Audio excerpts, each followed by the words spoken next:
gonna do Dehya. Yeah. Yeah. So, go. Shade upon red silk. Go to the Grand Bazaar.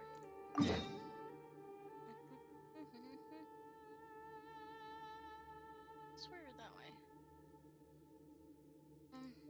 This way then.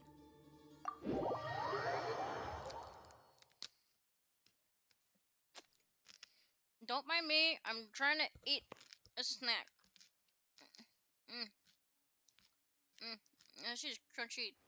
The sunshine tortilla will things. eventually illuminate every hidden corner. Ooh.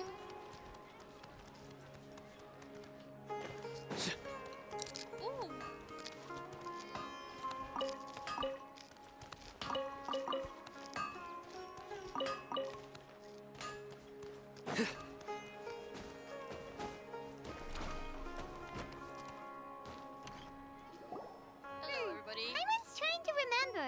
What else did we put on our shopping list? Oh, what a mouth-watering smell. Paimon would know the aroma of biryani anywhere. Let's go get some. That wasn't our list, was it? We can still add it to the list.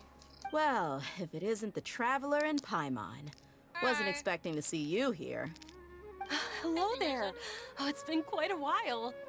Huh. So you two are still hanging out together. Yeah, didn't you say last time that you were gonna head back to the desert? I said I was going to resign from being her bodyguard, not that our friendship was over. We're still the best of friends. Oh. The Holmayanis also still post jobs from time to time. Their pay is always generous, so me and the other mercs never pass them up. I told Dehya to just stay at our place when she took one of those jobs a few days ago. My parents were delighted.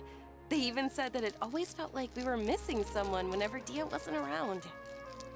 That sounds like something they would say, all right. They're always so welcoming. Anyway, the job is already taken care of, so I was gonna head back to the brigade as soon as I finished a little shopping. But the master kept insisting, and I ended up staying for another day. You can stay for as many days as you want, Dehya. Father hasn't even gotten around to treating you to his best dishes yet. You know I'm not the kind of person to stay put in one place like that, my lady. Don't worry, though. There'll always be next time. What? She said they'll treat you to the best dishes! Paimon can't believe you can still refuse that! But wait. Didn't you say last time that you would take me on a trip to the desert? Why don't you just take me with you today, when you leave? There are so many places I still haven't visited yet. I'm sorry, my lady, but no can do. There's still a few things I need to take care of back at the brigade. Besides, the desert hasn't exactly been the most peaceful place lately. Oh, come on. Not this again. That's also what you said last time and the time before that. I know, I'm sorry. Just give me some more time, and I promise I'll plan the best trip ever for you. All right, fine. I mean, I can To be accompany perfectly you guys. honest, it's not that I wanted to go, it's more like I feel like something is off about you lately. Ever since you first set foot on the estate a few days ago, you've been acting anxious and even paranoid. Have you been delaying our trip because you've run into some kind of trouble? Nah, are you kidding? You're worrying too much. Would you swear on that?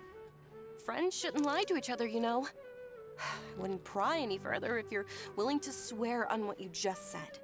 But if something really is bothering you, then just tell me. You know I'll help you however I can. Oh, looks like Dunyarzad was onto something. You're too perceptive, my lady. Seems I can't hide anything from you. I just thought that nothing good could come out of telling you about the messy happenings of mercenaries. Knowing too much only leads to more trouble. Mercenary life is a dog-eat-dog world where Mora reigns supreme. Everything operates on a completely different set of rules. That doesn't change anything about what I just said, though. We're still friends, and I can only support you if I understand what's bothering you. My lady, you're not gonna stop until you drag it out of me, are ya? All right, I'll share what I know. Let's go somewhere else first. This isn't exactly the best place for a discussion. Okay, let's talk here. Just try not to draw any extra attention. As you may already know, the Eremites have both a lot of mercenaries and a complex organizational structure. Many mercs are no different than me, just going around looking for jobs to earn some mora. My brigade is called the Blazing Beasts. We're not a large group, but every member is loyal and brave. However, not all Eremite brigades are like mine. Some are willing to cross all kinds of lines for the sake of mora. The most notorious is a faction known as Deshret's Relics. Deshret's Relics? Judging from the name, they must really look up to... King Deshret? Yep, you got it. I've heard that you've already crossed paths with Ain al-Akmar. They're one of the groups under the Relic's banner. Oh, you mean the group that tried to sell us the Divine Knowledge Capsule? Yeah, they weren't friendly at all. Deshret's Relics is composed of many smaller brigades like Ain al-Akmar. The Relic's headquarters issues orders to all brigades under his control. On any other day, I would want nothing to do with them. Unfortunately, though, the brigade that's stirring up trouble now is none other than Dehya al-Akmar. Dakan? I think it means beard or something. Believe me, it's a really stupid name. I found it insufferable for years. Anyway, the real issue is that Dehya al-Akmar is led by my father, Kusela. Say what now? I think I'm starting to understand your anxiety now. But what did they do? I won't go into details, my lady, but they've been involved in a lot of violent incidents. We're talking hundreds. Hundreds? Yep. The scenes tend to be quite gruesome, too. They strip the victims of all their valuables before murdering them. Not only have they targeted merchant caravans and ordinary citizens, but other mercenary brigades as well. That's beyond terrible. They won't even spare their own kind. I don't know how Deshret's Relic sees it. All I do know is that Dehya al-Akmar has become more and more aggressive over the last few years. If I don't do something about them, then even my brigade or the people of Aru village could become their next target. I just wish I knew what's driven him to do this. Yeah. How can your father do such terrible things? I don't know. People change. He's always been pretty pathetic. But at least in the past, there were still a few lines that he wouldn't cross. That's setting the bar pretty low. I mean, if he was even remotely decent, then why would I have to leave the brigade and cut all ties with him? He was loud and foolish, with no real sense of purpose. Instead of doing anything useful, he spent most of his time drinking and chasing after women. Of course, the other brigade members were just like him. Their ruckus would go on night after night. Sounds like a nightmare. What about your mother? Did she ever step in to stop them? Unfortunately, I never knew my mother. I'm sorry, Dehya. I didn't know. It's all right, my lady. That's pretty common in mercenary circles. Didn't I mention that my father was chasing after women? I was the result of one of those encounters with some random person. He told me that he wasn't sure who my mother was. And in any case, she never came to see me. He'd say, "You'll be fine as long as you remember to stick with Dad."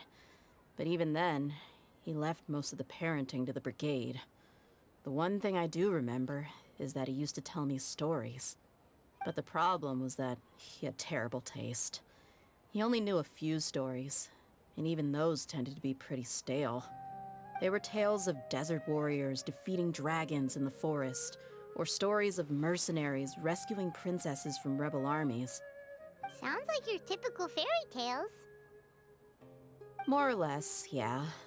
They were interesting maybe the first or second time around, but after about 20 repeats, they started to get a little dull. He seemed to think those stories were the best things ever, though. He was so into them that he'd call the whole brigade over and make them perform the whole thing as a play. Even the toys he gave me would all be story props. I'd get helmets, shields, and toy swords.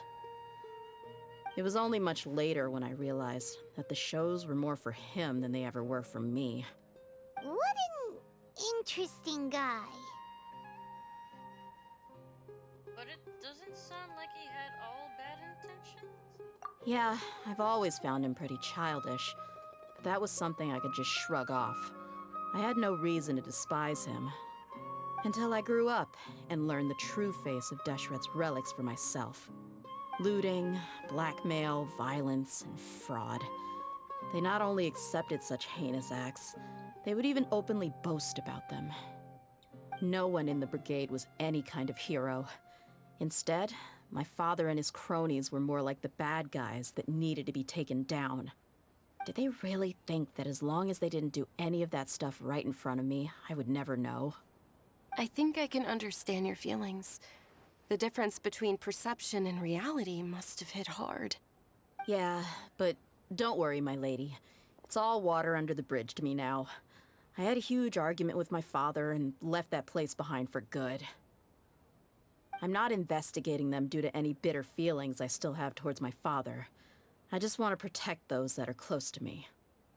I just wanted to find out why they suddenly started causing so much more trouble. Yeah, I told the boys to gather as much information as they could. Most of the reports concern violent incidents, but there's also some talk of smuggling. I see. But isn't this investigation incredibly dangerous? It is, but every mercenary lives life on the edge. It's a lifestyle that I enjoy. That may be true, but it'll be impossible for those who care about you not to worry. Well, now you get why I didn't want to share any of this with you. What should we do? They both have valid concerns. I'll go back to the desert with Dehya. Huh? But there's no need for you to get caught up in this mess, too. Well, he's No buts. super tough, so if he went into the desert with you, then Paimon bets the problem will be solved in no time. I'm inclined to agree. I'd feel a lot more at ease if you took him along to help. You can count on me. I'll wait for news from you in the city until then. Please, stay safe. I'm honored that you care so much for me, my lady. All right, then let's get moving. Our first stop will be Caravan Rebot, where we can catch up a bit with my fellow mercs. Yeah.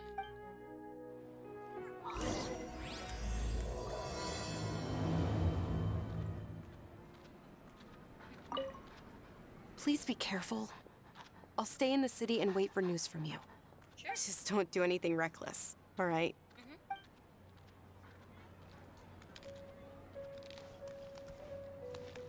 Might be able to see me perform.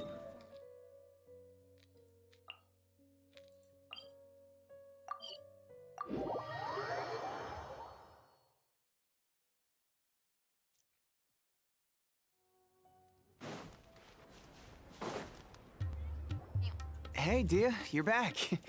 Are these two friends of yours? It's a pleasure to meet you.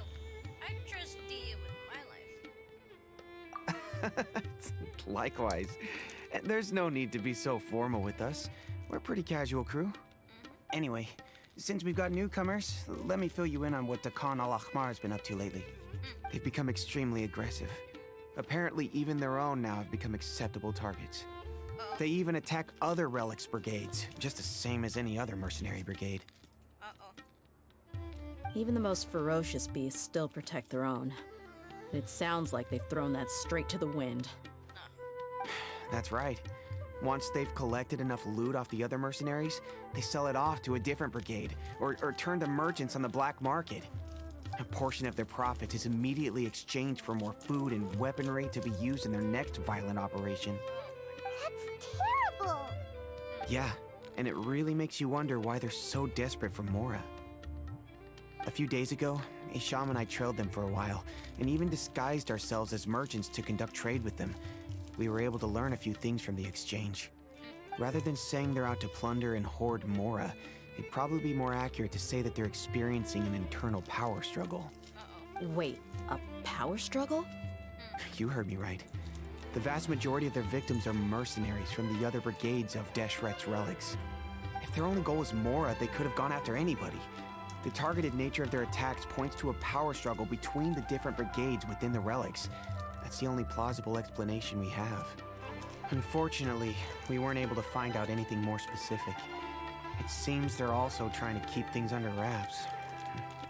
Oh, one last thing we discovered was that over the past few years, as the Khan al-Ahmar became more and more active, Deshret's relics as a whole became a lot weaker.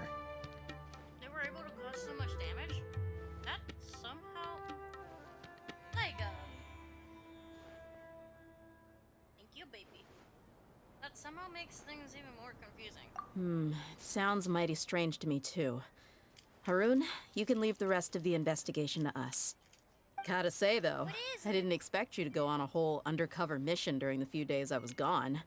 Sounds like you were really putting your necks on the line, no? Nah, it was nothing. We're just as concerned about the situation as you are. The Khan al-Ahmar is your father's crew, after all. What he said. Besides, Dehya, haven't you done more dangerous things than all of us combined? What we did is nothing compared to your experiences. Yeah. And while they went to talk with Khan al-Ahmar, I took a look at the last camp they attacked. Any survivors of the attack were already long gone. There was nothing of value left in the camp. Ah, Hisham and Khalaf. You're here, too. We rushed over as soon as we saw you come into Caravan Ribat. Although this new friend of yours looks a little green behind the ears, I'm sensing a special vibe from him. Oh, hi. Now that we know you'll have a capable partner with you, we can also rest easy. Hey, what about Paimon? Feel anything special? No. Oh, you're also planning to tag along with them? Of course! Paimon is the traveler's most important guide. Wherever he goes, Paimon will follow. Oh, in that case, then you'd better take care of her too, Dehya.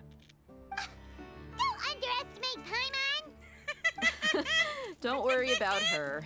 She may look tiny and helpless, but she's been through just as many battles as the Traveler here.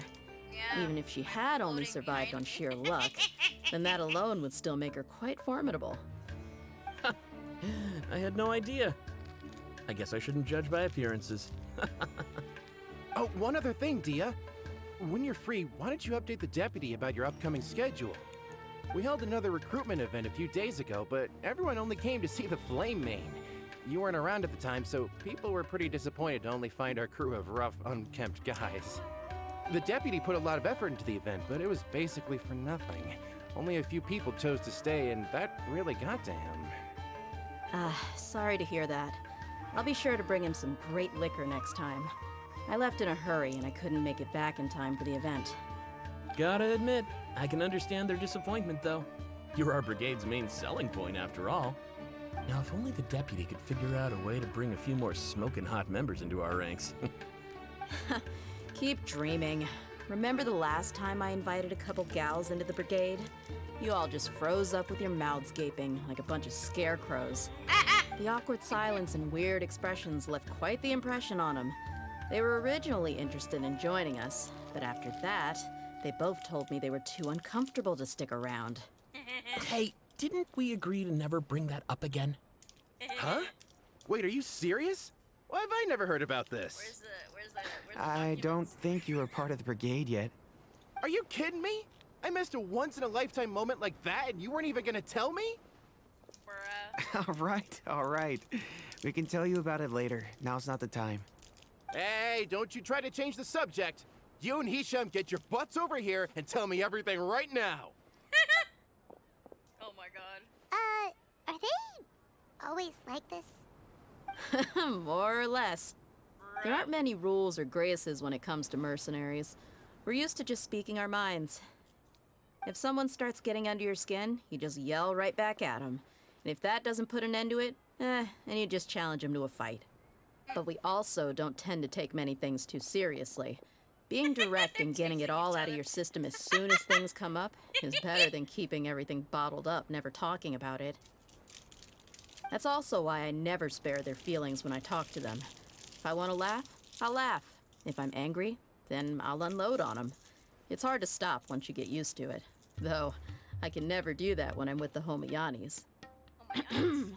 Hey, knuckleheads! Can you at least tell me the rest of the intel before you go back to your bickering? Yeah, you hear her, Holof? Told you we gotta focus on the investigation first. I drew up a map. Right here is the spot. There you'll find the merchant caravan responsible for getting rid of Dekhan al-Akhmar's looted goods. All you gotta do is wait and ambush them in the evening. They'll have no idea what hit them. Perfect. Thanks for that. Be sure to pass my regards to everyone else in the brigade as well. Will do. You stay safe, Dehya. Oh my god. Now, like I said, the two ladies Dehya brought with her were also like super mercs. I'm talking same level as Flamebane here. Oh, you should have seen it.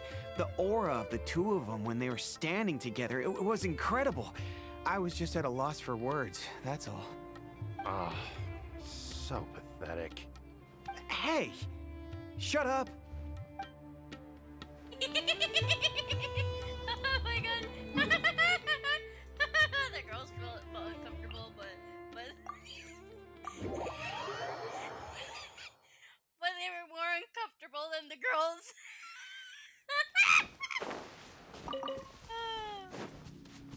Oh. This should be the place. Let's find a spot to hide and bide our time. Bruh,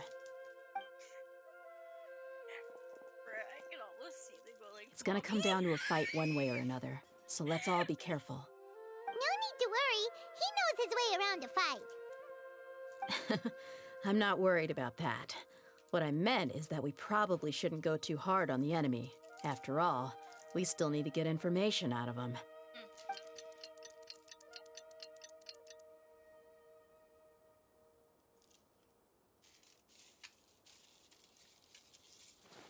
Ah, here they come. You ready? Right, Let's not give them a chance to react and end this quickly. right. It's like. Alright. Let's do this. That's close enough! Alive! One with the force! Keep up.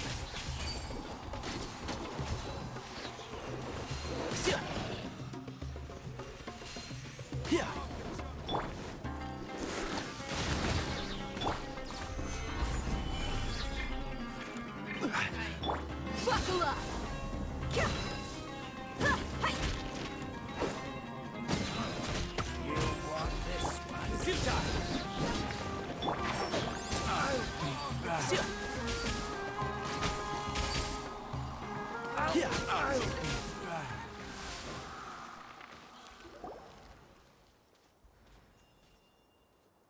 Tell us. Tell us, little baby boy. You're the Flamebane. Good. That saves me an introduction. All right, time for a little talk. Are you buddies with Dekhan al-Akhmar now? Tell me, what are they after? You know the code of being a mercenary just like everyone else. The first rule is to never divulge key information about our employer. What makes you think I'd talk? Ha! That might have worked on an amateur, but I know you're just looking to protect your reputation. Think about it, though. What's your reputation worth if you won't have the other tools you need to succeed in this line of work? Tools like, I don't know, your limbs or eyes? You've got 5 seconds. You might want to think twice about how much your employer's information is worth to you. Whoa! It's okay, Paima. She knows what she's doing, okay? I'm not joking around. We can do this the easy way or the painful way. 2 seconds! Oh, I'll save you the trouble.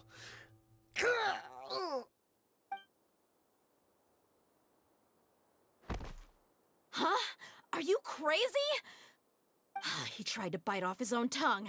Quick, search the area for any first aid supplies. okay. I definitely didn't expect him to go that far. Thankfully, the wound wasn't too deep, and he just passed out from the pain. But why would he be so extreme? I just wanted to test his mettle. You can get a lot of mercenaries to talk just by threatening them. I didn't expect him to be willing to go through so much pain just to deny us some intel. Oh boy. Well, he's out cold for now. We could wait for him to wake up, but maybe it's not a good idea to interrogate him any further. What should we do? What if we hide? Yeah, don't worry about it. It'll be a waste of time to interrogate him again after that. He might just hurt himself again if we start asking. Yeah. There are lots of goods around here. Let's search the area. Maybe we'll be able to find something. I'm really sorry.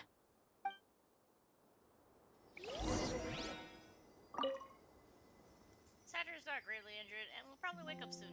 It should be okay to leave him here for a while. Okay. How's it use it? Death! Okay. Ah! There are some weapons in the boxes, as well as a bunch of medicine and bandages. Seems like the Khan Alakmar is really up to no good. Oh, here I am.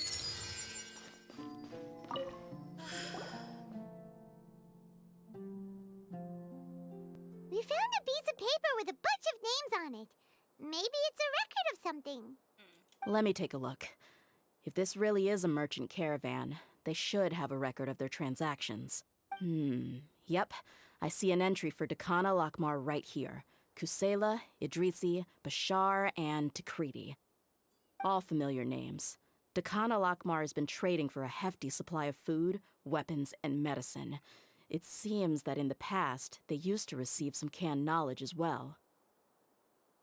This caravan is just one link in their logistics chain. Once in the rainforest, the caravan will exchange the looted goods for Mora, and the funds will then be passed to a specific person. That person will then pack the caravan full of necessary goods, which will then be brought right back to Dakana Lakmar. Wait, why is there no Mora value recorded for the final transaction? No value? Yeah, every transaction before the last one was marked with an exact amount of Mora, but the final one, where they paid for everything to be brought back to the desert, was simply marked as delivered. Maybe the Mora amounts just happened to cancel each other out? Perhaps. But they couldn't have known how much they would make off selling the loot. Do they not care about profit margins at all? Anyway, the next part's the records of the goods themselves. There are a lot of entries. Everything was probably sourced from the rainforest. Huh? What's wrong? Shahzaman Homayani? Homayani? You mean Dunyarzad's family? Huh? Could it just be another family with the same last name? Nope. I'd be surprised to find someone with the exact same first and last name. Shahzaman Homayani is Dunyarzad's father, and the head of the Homayani family. Just what the heck is going on here? Calm down. Let's just analyze the situation first. Calmly.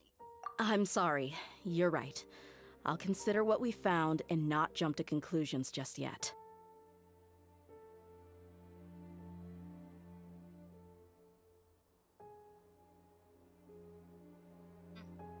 But what this piece of paper confirms is that the Homayani family has been providing goods to Dakana Lakmar.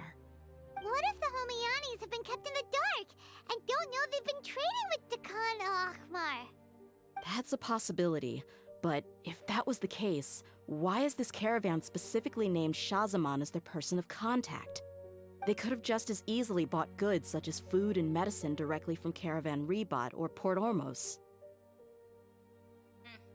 If Shahzaman was actually aware of this, then perhaps he's been supplying the brigade's operations this entire time.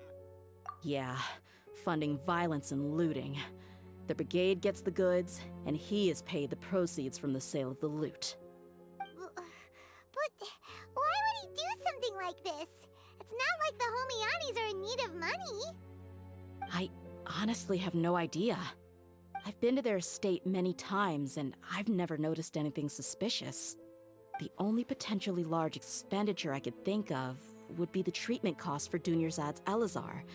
Maybe they borrowed a lot of Mora in the past, but that's still just a speculation. I don't think the Master would stoop so low to make Mora. You're probably right. I know my lady's personality, and she wouldn't deliberately keep something like this from us.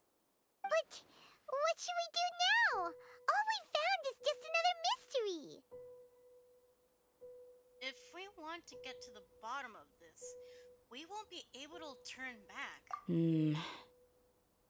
If you ask me, we already have no choice but to confront her about this. I'm not worried. It's too early to make a verdict yet. I still have faith in the Homayanis. Let's go find my lady again. We'll tell her everything and see if she's willing to lend us her support. If we're lucky, we can not only figure out the mystery of this paper, but also follow the trail of breadcrumbs to the people responsible at Dekhan al-Akmar. Dehya, are you sure this is the best decision? What if instead of getting the help we need, we just end up revealing everything we've discovered to the enemy? I've considered that possibility. But even still, I want to tell her what we found. I think I owe her that much. True friendship is built on trust. She showed genuine concern for me when we first brought up the topic. I can't repay her kindness with doubt and suspicion. That's not how I deal with people. You're right. Paimon wants to trust Dunyarzad too. I hope we'll be of help to her. Yeah. Let's pay another visit to Sumeru City.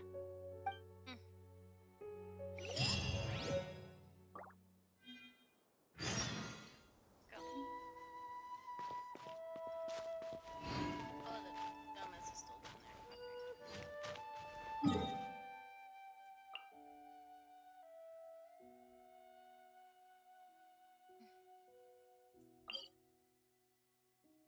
Scarlet's hand.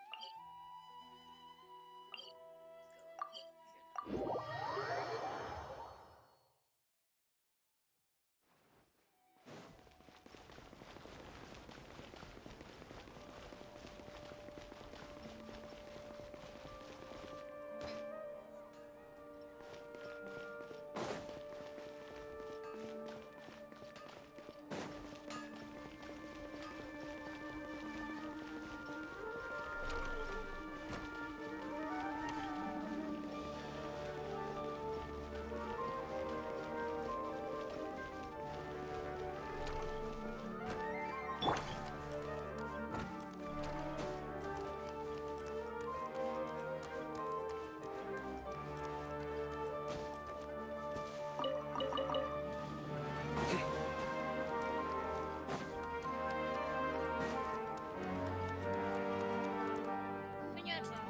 We're back, my lady. Oh, you're back a lot sooner than I expected. You mustn't have run into any trouble then. Well, how did it go? What did you come up with? Actually, we're still investigating. It's just that we've discovered something strange. I see. The clues you found have led you back here, in the city? Something like that. Yeah. You all look a little dispirited. Whatever you found must not have been very encouraging after all. Why don't you discuss it with me? Maybe I'll be able to say something to cheer you up? It's okay, my lady. It's not so much about me being upset with my father or anything like that. How should I put this? So something is wrong. Even the Traveler and Paimon have been uncharacteristically quiet. On any other day, Paimon would have already waved to me with a smile and shouted, "Dunyarzad, we're back!" So tell me, what happened? Well? My lady, please prepare yourself for what we're going to tell you next. It concerns the Master. The Master? You mean my father? Okay, I understand. Don't worry about me. I'll listen as attentively as I can. My father has been supplying goods to Dekhan al-Akmar? Yeah, it makes as little sense to us as it does to you. I've never doubted the Master's integrity, so I'm having a real hard time rationalizing how he could ever support an infamous brigade like them. Maybe he's not actually aware of the full story and just stumbled into the deal by accident. That feels unlikely, though. I can't help but agree with the traveler. Huh? You mean you feel the same way, Dunyarzad? Thank you for sharing all this information with me. Since you've told me everything you know, I should also tell you about some doubts that I've been harboring for quite a while.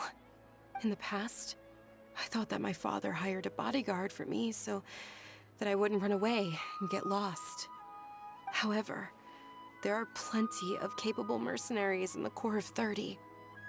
Why did my father go out of his way to hire Dehya? About that.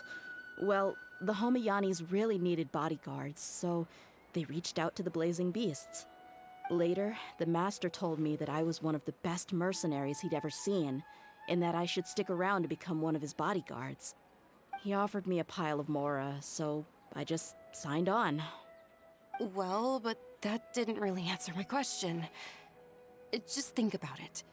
Why did my father specifically reach out to the Blazing Beasts? Maybe the Corps of 30 just didn't have anyone available, or maybe someone recommended us. I've never given it too much thought. I think I get what you're saying.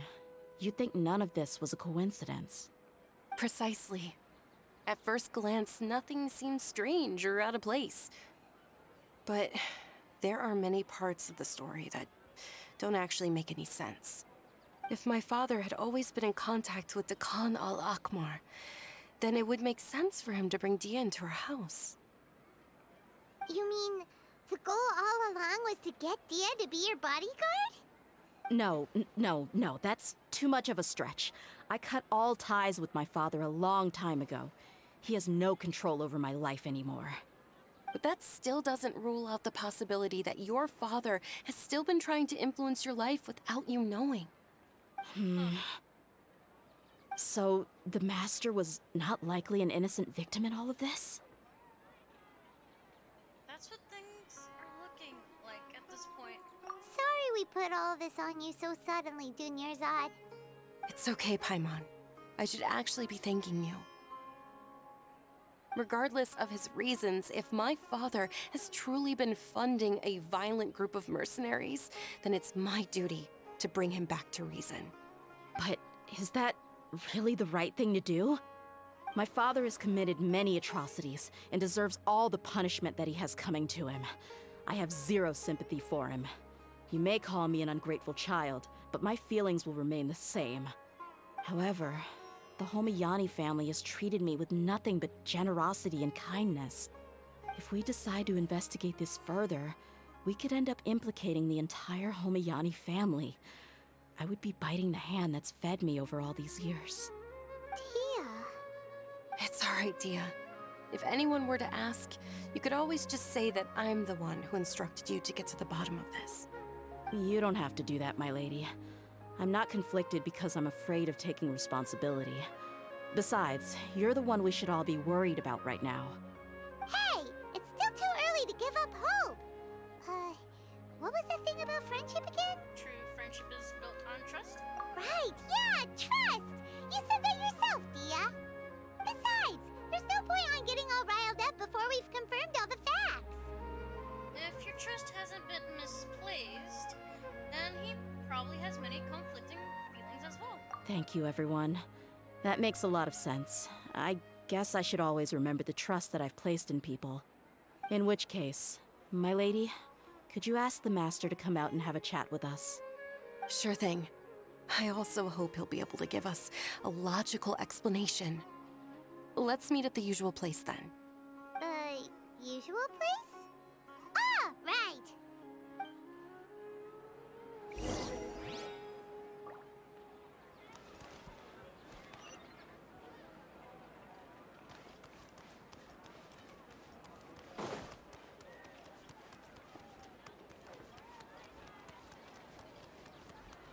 Who? Wait.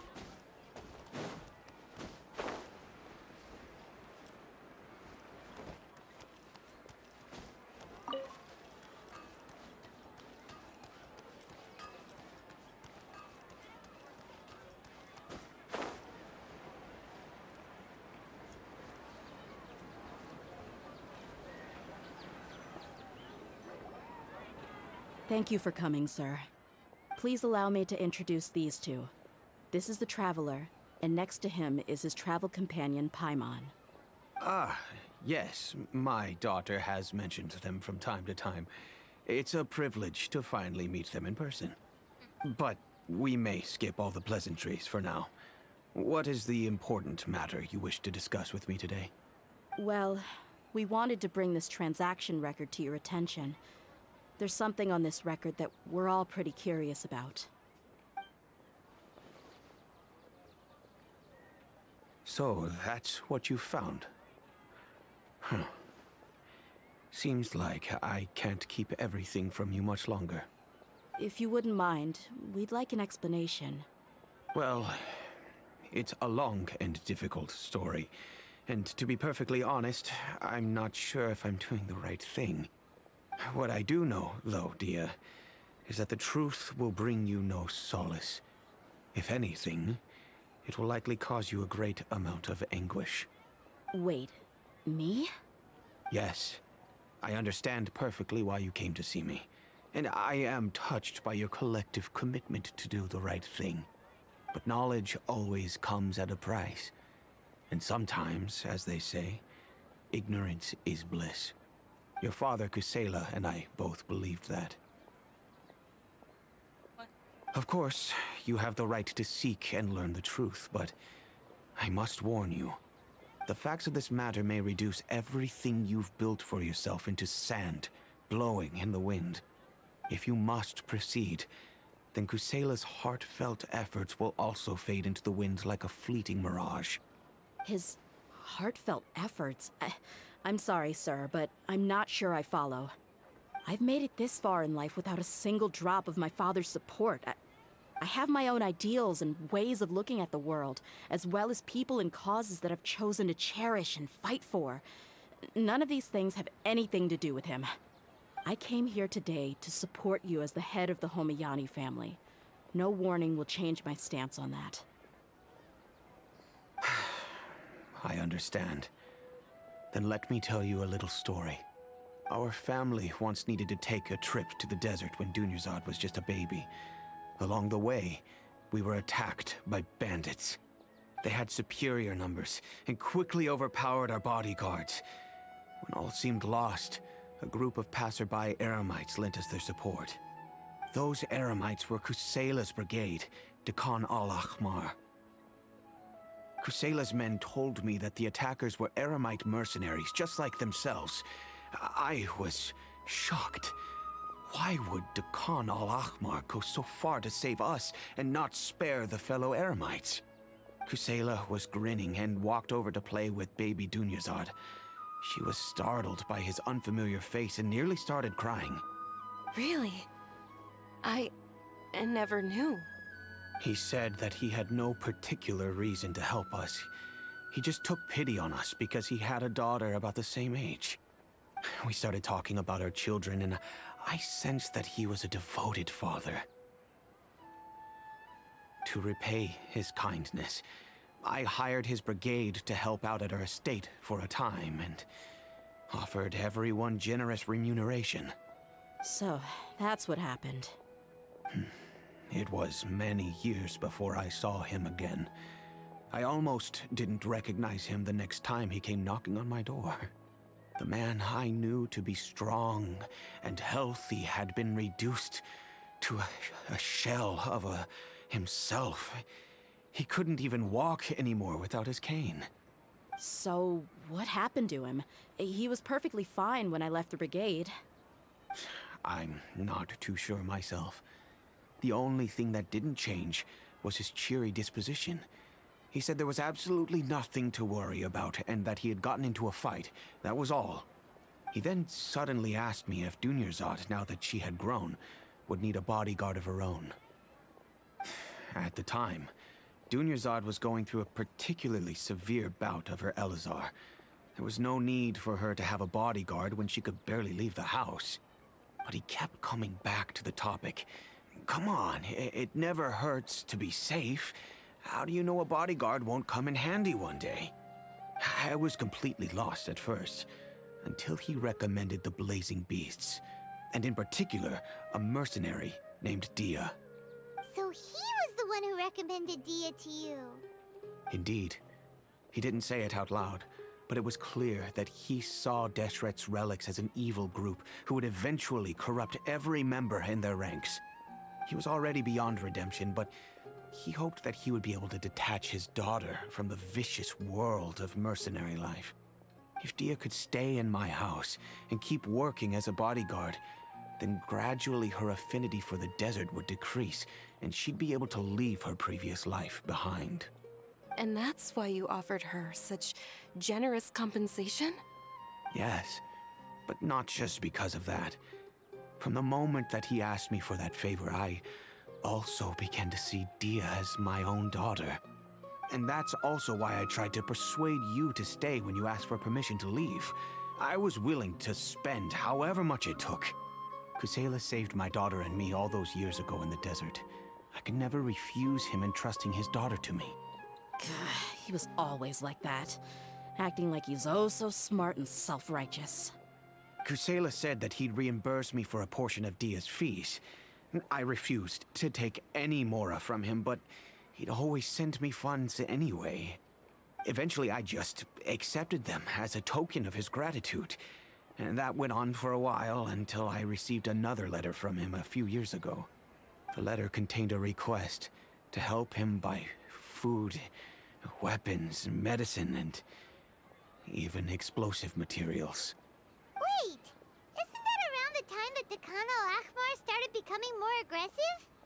That's right. When I started to hear some nasty rumors, I became wary. I wanted to meet him face to face to discuss things. But by then, he was no longer receptive to my requests to talk. If I had to guess, it's probably because he doesn't want to put Dehya at risk. But by that same token, he should have also stopped asking you for materials. That thought occurred to me as well. I figured that he probably came to me for help because he had nobody else to turn to. After some deliberation, I decided to send him some food and medicine. I turned down all his requests for explosives and weaponry. I am aware that even such a reduced gesture of support could lead to others coming to harm, but I could not simply reject his plea for help. In the end, it probably was the wrong decision. I plugged my ears to the rumors and just chose a solution that made me feel least guilty about myself. If you can, please tell me where he is now. None of the things he's doing right now make any sense if he's just trying to keep me from getting tangled up in his world. If all he wants to do is steer clear of me, then maybe he shouldn't have brought me into this world in the first place. Oh no. Dehya, please don't feel that way. I'm just angry because I can't wrap my head around any of his actions. Maybe there's another way of looking at all this? Can you try to believe in him just one more time? I don't know. I really don't know. I don't think I can do it. But I guess you do have a point.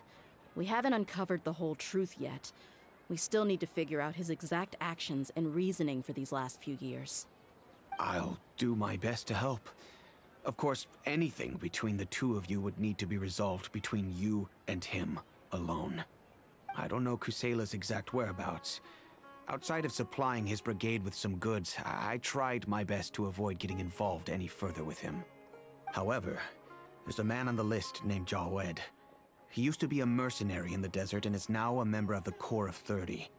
He's responsible for supplying weapons and liaising with the Dakan al-Ahmar's merchant caravan.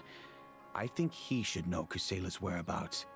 I've heard that he likes to have a few drinks alone and enjoy the cool wind at night outside the tavern. Maybe you'll be able to find him there. Understood. Thank you, sir. Then I guess this is bye for now, unless... I'll stay and be with my father here. To be honest, I'm still a little dazed and haven't finished processing everything quite yet. My father has indeed done something wrong, but if I think about it, I'm also not sure if there was a right way to handle this problem. I feel like Our only course of action is to turn everything we know over to the Corps of 30 and let them render judgment. Yes. I am prepared to accept whatever verdict they choose. It's time to face my mistakes.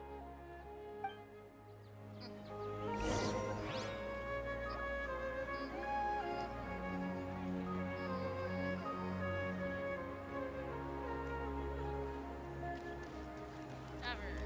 At night. Okay.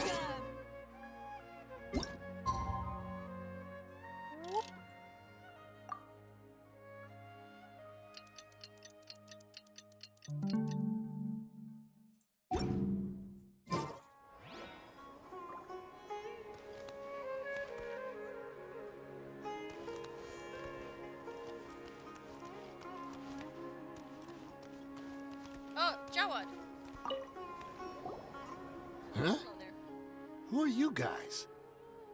Your ass. I know what you've been up to. Smuggling weapons to violent brigades in the desert while working for the Corps?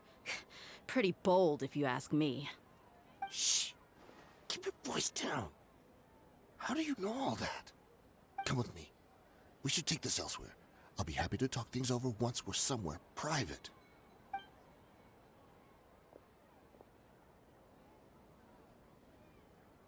This place should do. All right. Back to my question. How did you all know about me? Don't worry about that for now. You know what kind of punishment you'll face once we report you to the Corps, I assume. Wait. There's no need to jump the gun. Let's talk this out. What are your terms?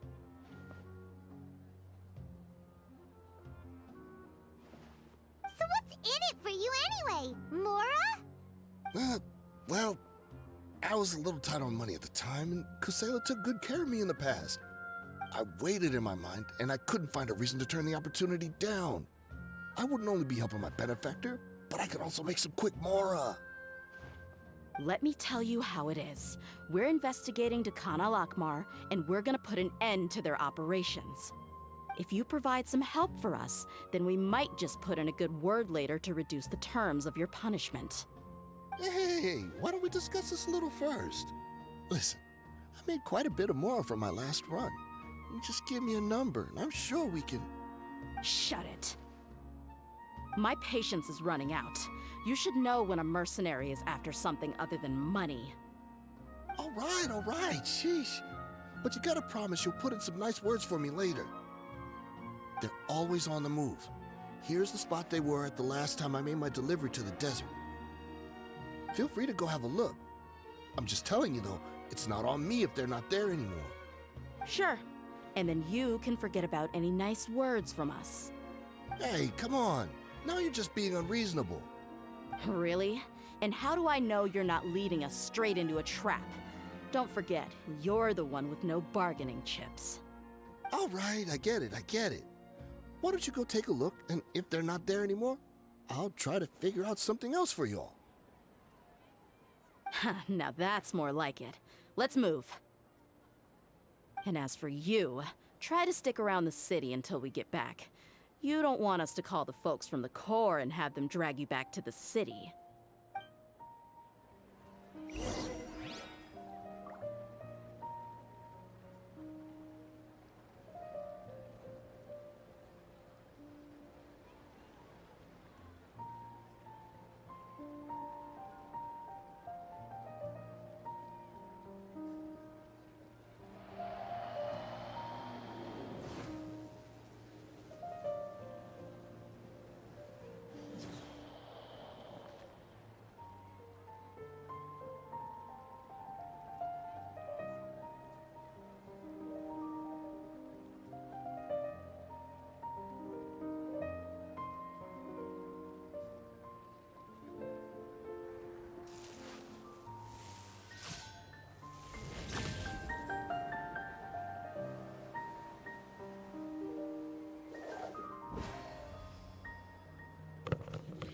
Sorry about that.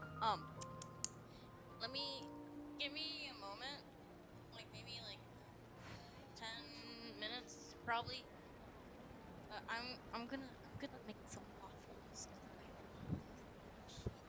Luck can swing the results of a single game, but it's bound to run out sooner or later.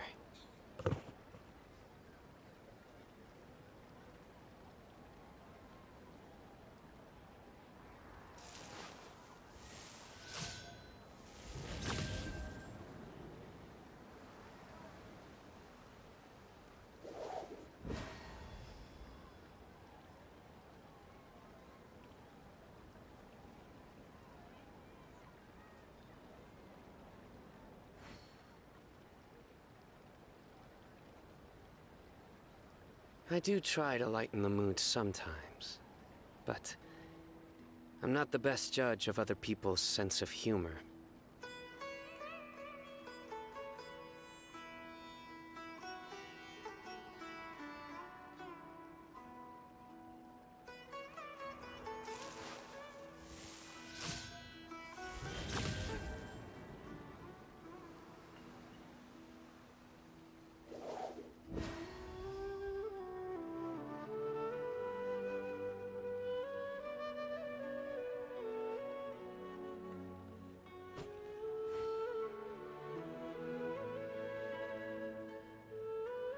Good deeds and bad. In the end, all will be placed upon the scales.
I do try to lighten the mood sometimes, but I'm not the best judge of other people's sense of humor.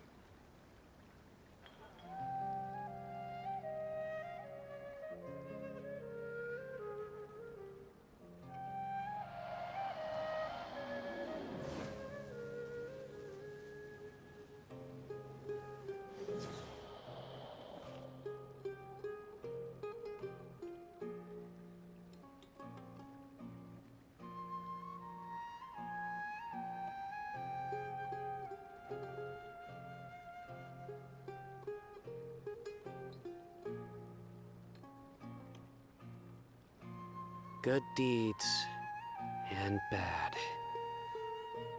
In the end, all will be placed upon the scales.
I do try to lighten the mood sometimes, but I'm not the best judge of other people's sense of humor.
Luck can swing the results of a single game, but it's bound to run out sooner or later.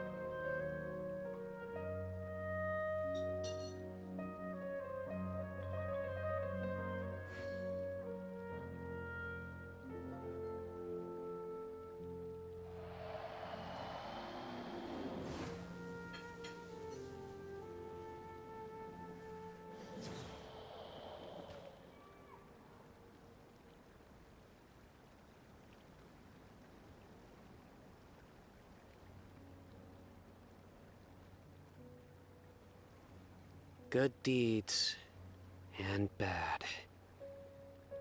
In the end, all will be placed upon the scales.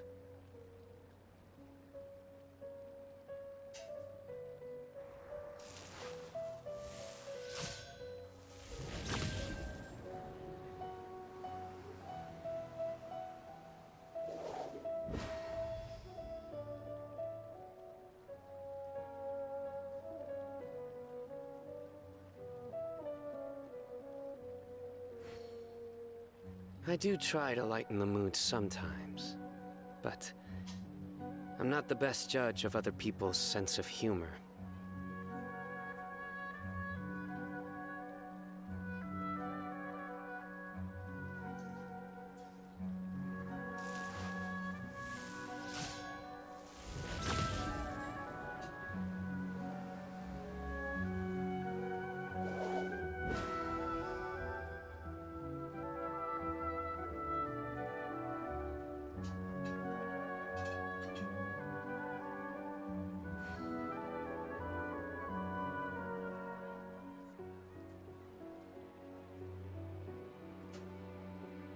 Good deeds and bad.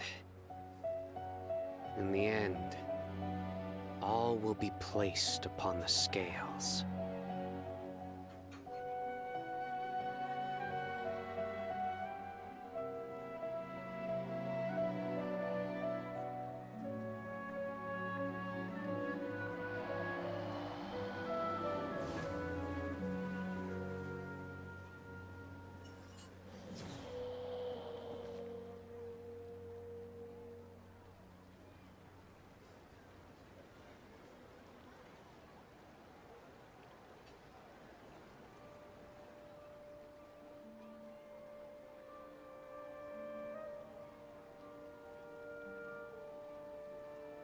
Luck can swing the results of a single game, but it's bound to run out sooner or later.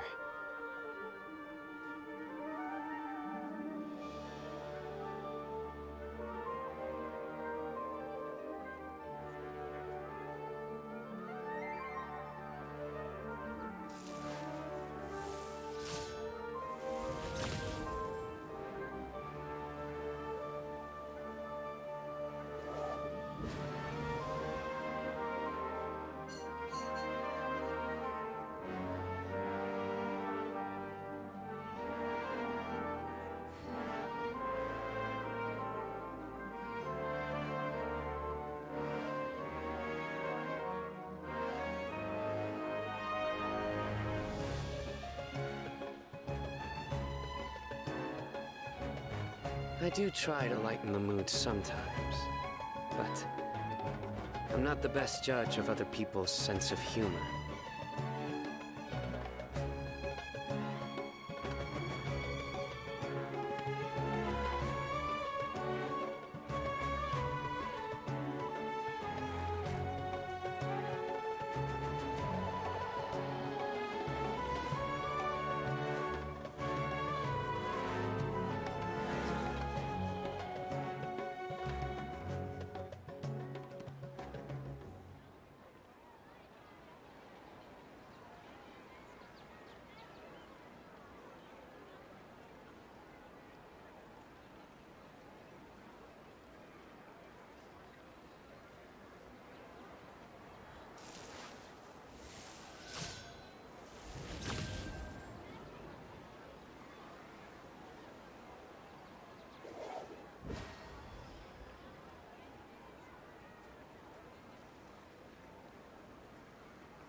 Luck can swing the results of a single game, but it's bound to run out sooner or later.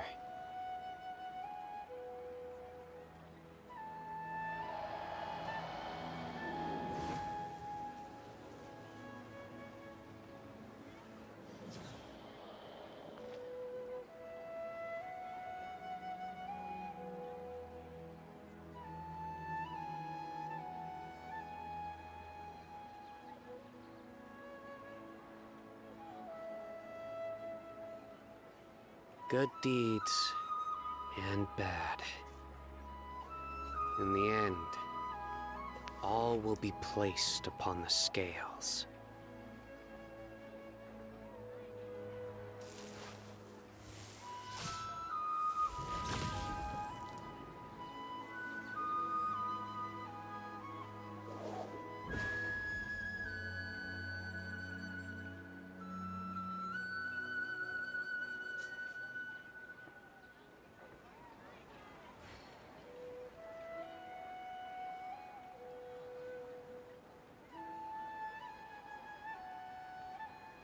I do try to lighten the mood sometimes, but I'm not the best judge of other people's sense of humor.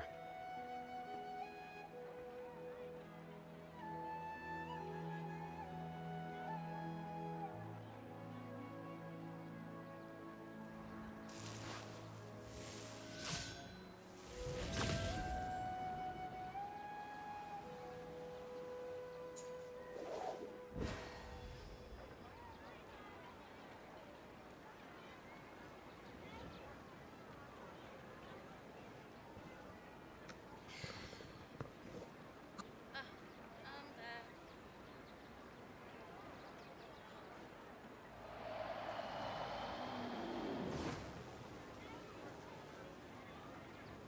Shit. Oh, shit.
Yeah. I'm back.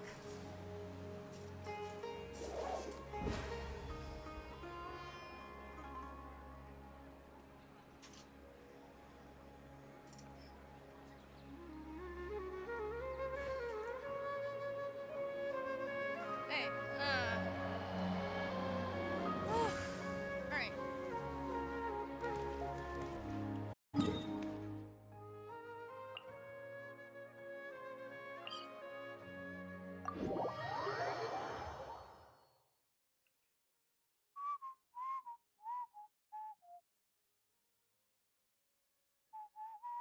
A familiar sight.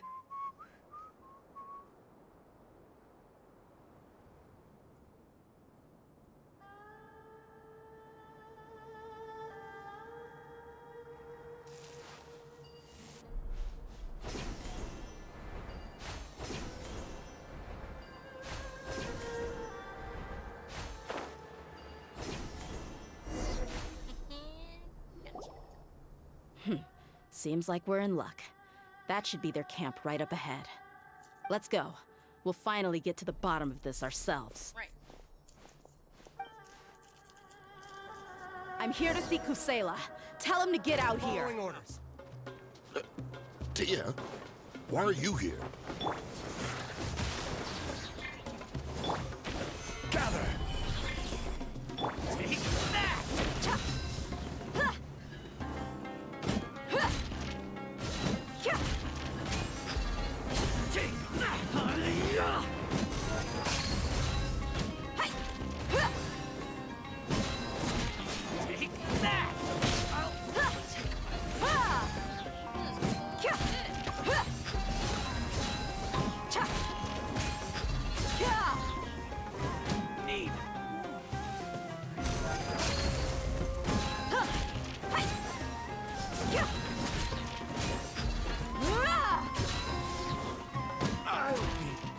Haven't you all done enough?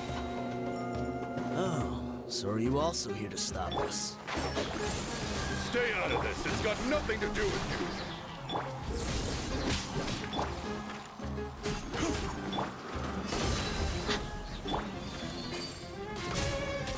you. Yeah. And Shroud. Yeah.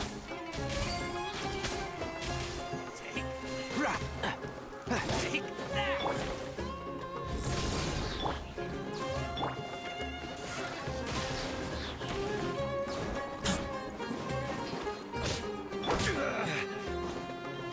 Stabilize. Look alive! Huh. Yeah. Rah. Yeah. Rah. I'll take my leave. Yeah. Yeah. So. Yeah. Yeah. Yeah. Yeah.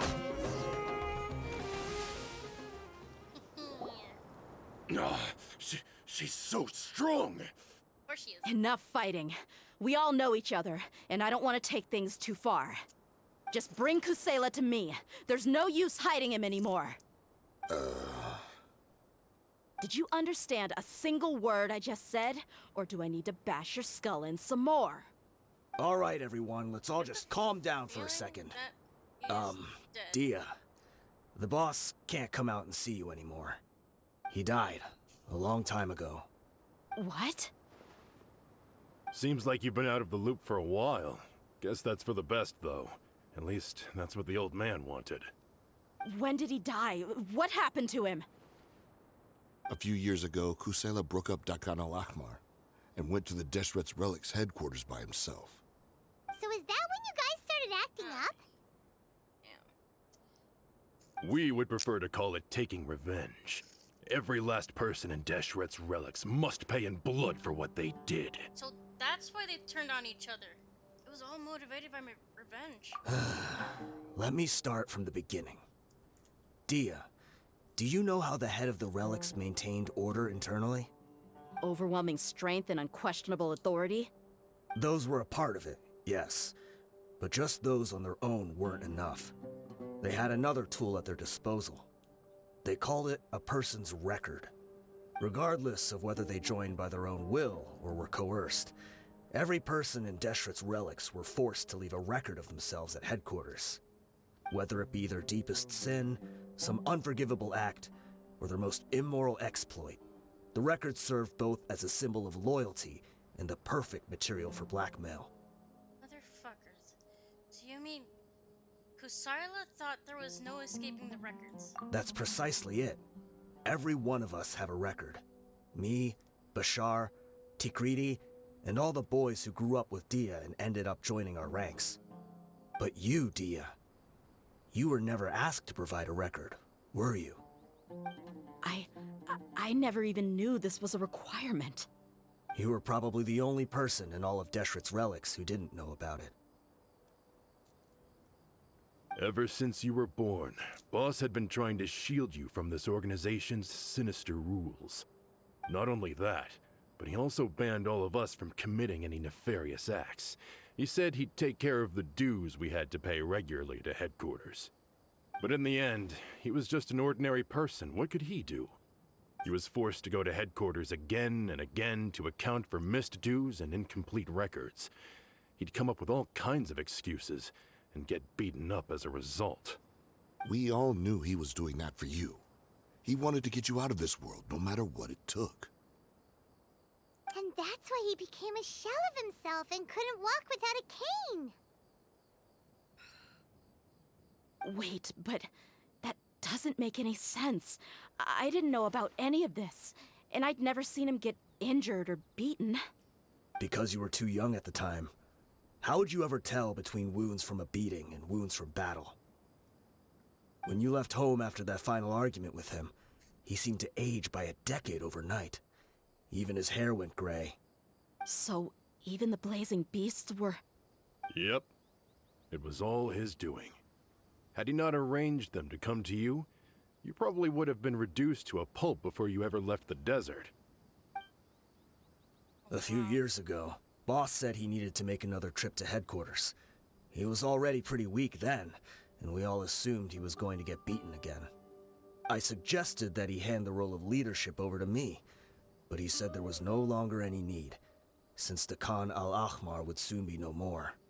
His words made no sense to me, but that night, we heard that a massive fire tore through headquarters and razed everyone's records to ash.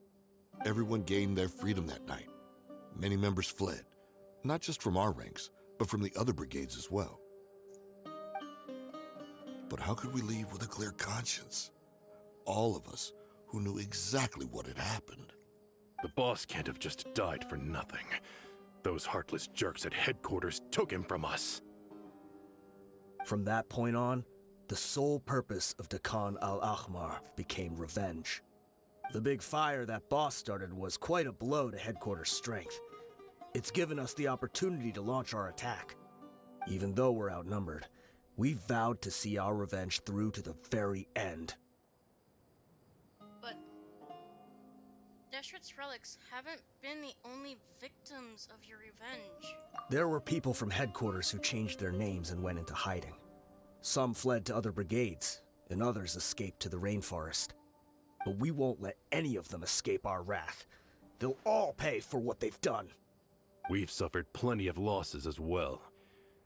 To keep going, we need an enormous amount of supplies, from food and medicine to weaponry and explosives. All we can do is exchange our loot from Mora, and then use that to get supplies. We forged Boss's handwriting and sent out many letters to his former friends. Thankfully, many people were willing to come to our aid. We were also able to attract many mercenaries who shared our goal. We've endured unspeakable pain to win many impossible battles.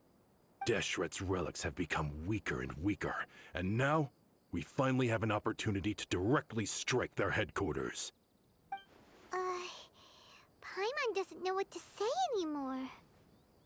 Responding to violence with more violence will only cause more pain. You have any idea the amount of damage you've done? We do know right from wrong, but we were sinners from the very beginning. We do not deserve the freedom that the boss won for us with his life. Boss always loved his old-fashioned hero stories. Those tales about sacrificing yourself to save the world. We used to always laugh at him for it. But in the end, he really went and lived those stories out himself. As for me, I never considered myself a hero. We're all the lowest of the low. We have no right to even imagine such an existence. But maybe those hero stories he liked foreshadowed everything that was to come. The spirit of the hero touched all those he had saved, and more people joined his cause. Maybe we were all just acting along with the play in the beginning. But as we acted the parts and recited the lines, we were drawn in. And now, we want to see the story through to the end. I'm sorry, Dehya. I know you always found us insufferable ever since you were young. Just think of this as a madman ranting. I'll go with you. Huh? Dehya? I'm coming too. You wanna go with them? Oh yeah, man. I grew up with these guys, and I know they're not bad people. It's just that some situations get so bad that it's difficult to tell good from evil. All I know is that Deshret's relics must be destroyed. Furthermore, I want to go see the place for myself. I want to know if my father is still there. I know you don't want to get involved in this, so there's no need for you to tag along. Nope. I can do this on my own. Nope. No.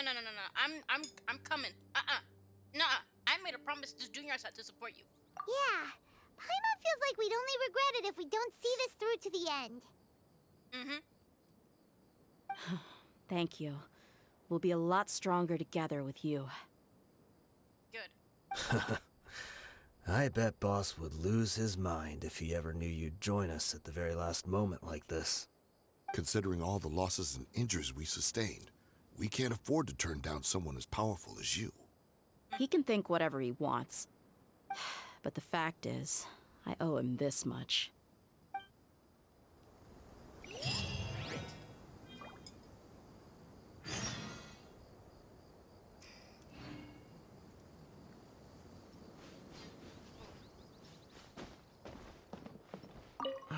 What a bummer. I just had to get injured now, right before the final fight. Be sure to punch one of them for me, huh? No problem.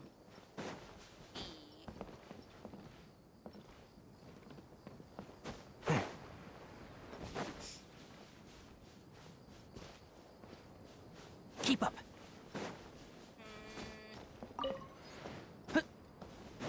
Wow, Warren Page.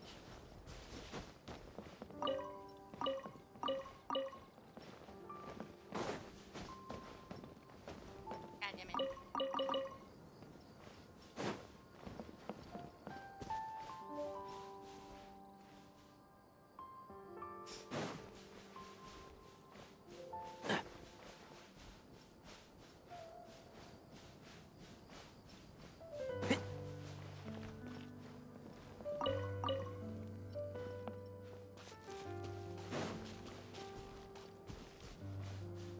Sorry, dude. Time to go I'm to only work. taking the sparkles. I'm only taking the sparkles.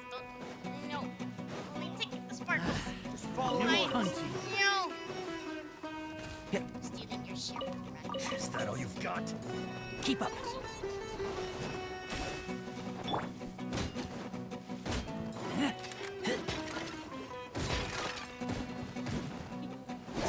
that!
Is this the entrance? We sure didn't run into much trouble on the way here. Should be. I don't think they have enough manpower left to post guards and defend their perimeters.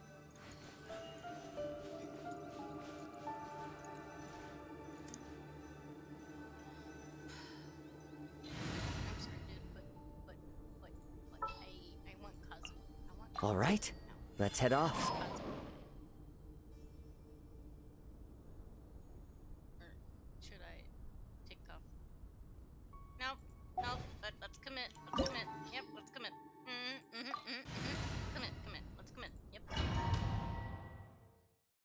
Commit. Ding ding ding. Pudding pudding. Wow. Paimon didn't expect it to look like this on the inside. They should all be holed up in here. Don't know how many people they've got left, though. Who cares? We'll round up all of them. Probably Still, 100. we should be careful. Even if they've only got one shot left, it could still take us out. I've fought through many situations like this before. Don't worry. Yeah, we'll know what they're really capable of once we've landed some hits on them. Deshret's relics may have been a force to be reckoned with before, but their name means nothing now. Yeah, they don't stand a chance with you here. I'll take the lead. I've been here once before.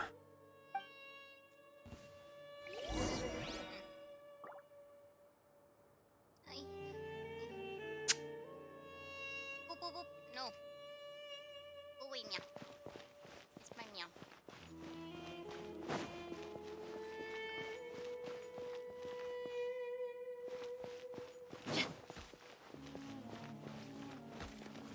Well, they're fighting already. Oh, it's a little bit. Let's get it on! Take that! Into the wind. One with the force. How heartless. I'll take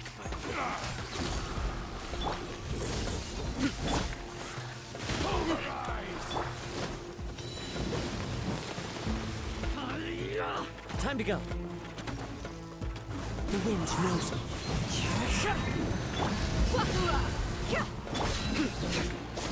Nowhere to run.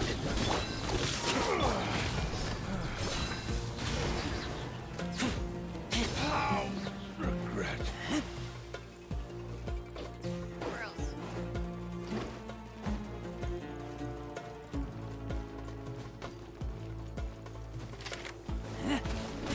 And shroud.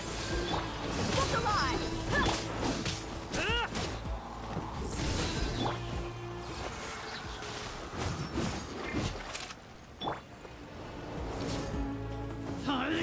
Into the wind. Can't see.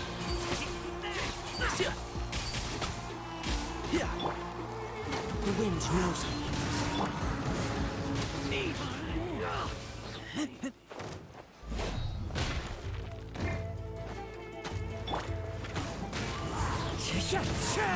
Let's get it on! One with the force. Right. That. Yeah. Right. I'll see. Yeah.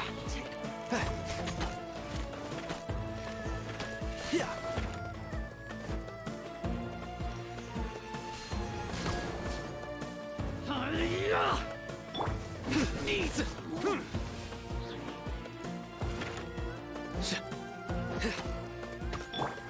Into the wind. Can't see. I'll take it. Lucky today.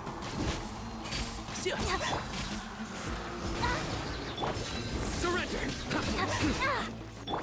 Wind strike.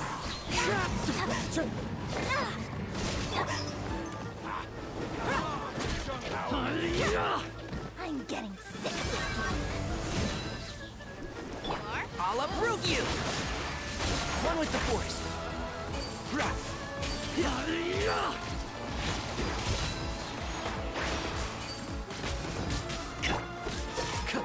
The wind knows me.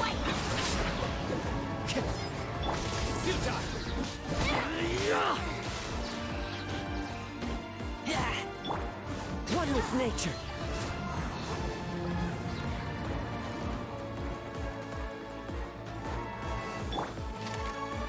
Look alive!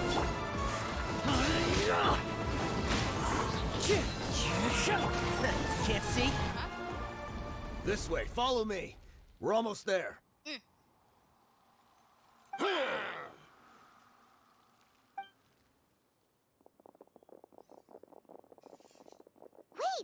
They went charging ahead without checking for any traps! Oh. Well, Hey, you guys okay? It seems like we just got trapped in here. Don't think we triggered anything else. Watch out, the enemy's coming from ahead. oh. Well, now that things have come to this, seems we'll have to fight our way through. Don't worry about us. We knew something like this could happen. Go and take a look around. There could still be another way through. Let's go! We can't let the boss down! Right. Let's check if there's another way! The sooner we can make it through to help them, the better. Let's see. Mechanisms. Let's go. I think I see a way through over there, but it's being blocked by something. Let's try our luck with that mechanism. Okay, let's go! Look at that, they're so pretty.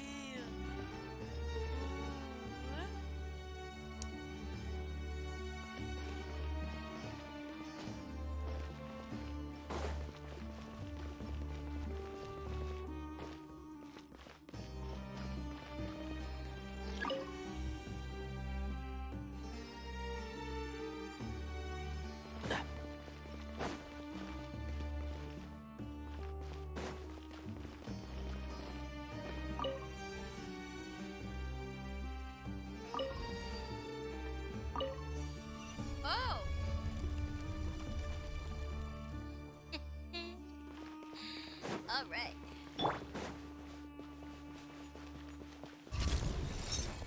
Buckle up!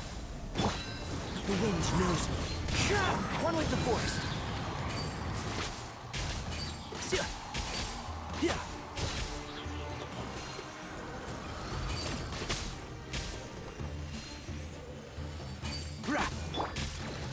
One with nature.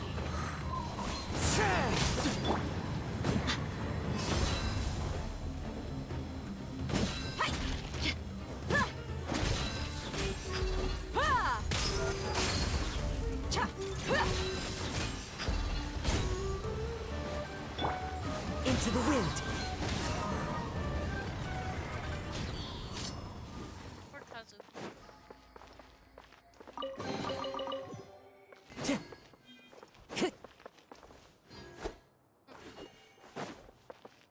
Another mechanism like the one before, but this one's being blocked off in the middle. We just need to adjust it a little.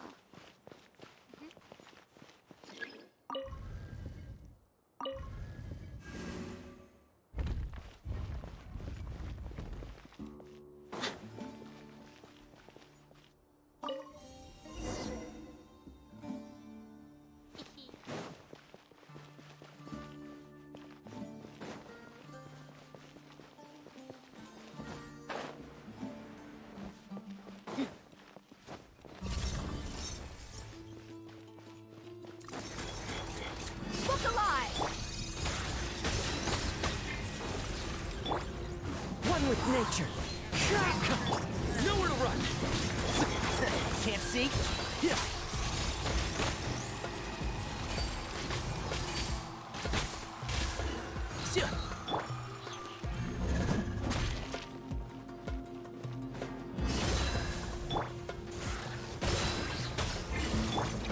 Into the wind. Surrender. And shroud. Yeah.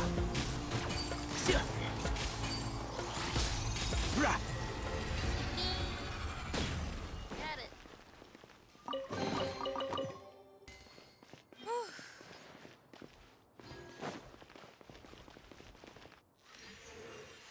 Yeah.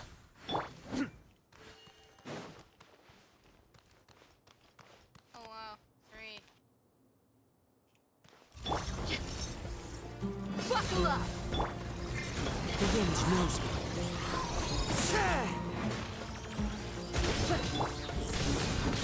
One with the force.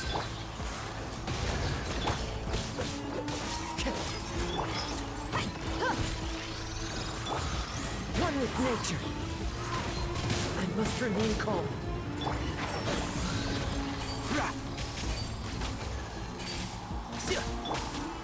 Into the wind. Look alive! Can't see? Yeah.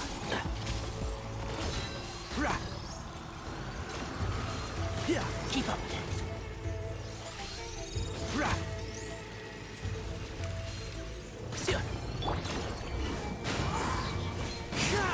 Let's get it on! Cha! Ah! Poor Kazu. Give it some food, no. Here it is.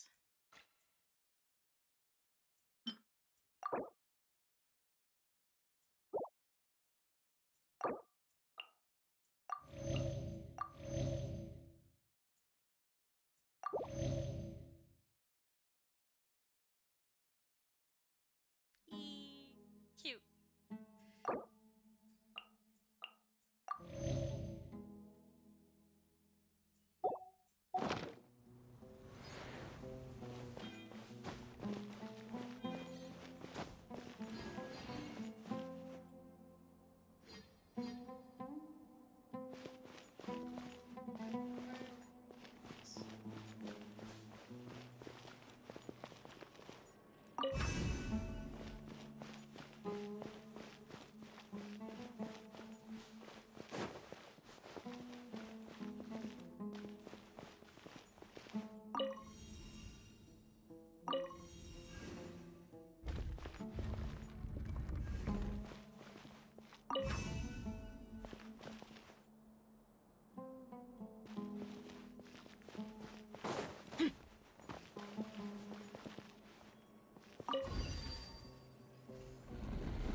I wasn't expecting anyone to make it through from the other side. But as a desert dweller, I suppose we should be used to our folks defying all expectations. Don't waste your breath. You have nowhere to run. Run? Had I wanted to run, I would have fled 1,000 times already. I witnessed the golden age of Deshret's relics. Even if I could leave this place behind, all that awaits me now are endless days of humiliation and ruin. Even now, my brothers and I still believe in one thing. The greatest should never live to remember their fall. So you want to go out in a blaze of glory?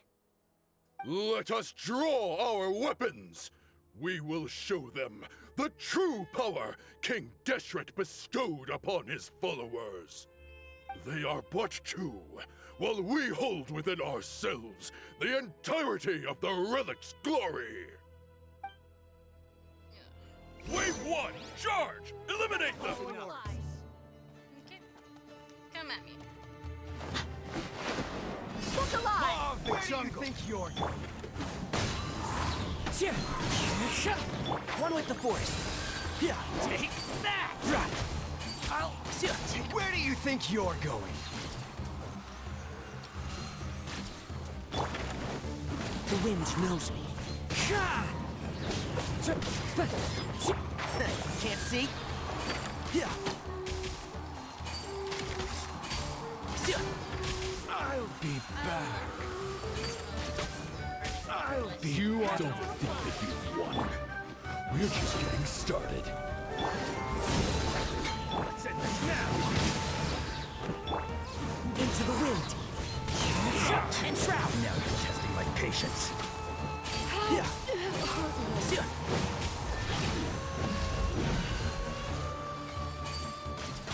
One with the force. Pulverize! Yeah. We'll meet again. One with nature. You, King Deshret, will not abandon any one of his followers. I'm here.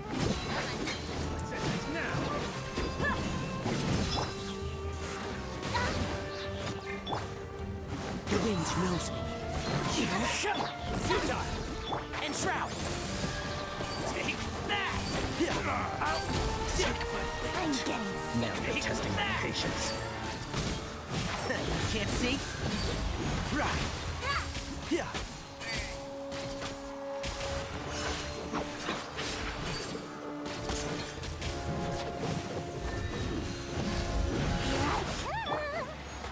One with nature.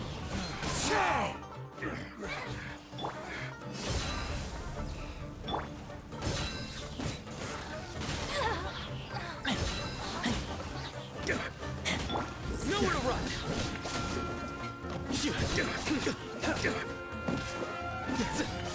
Brothers! With me, this is where we prove our faith.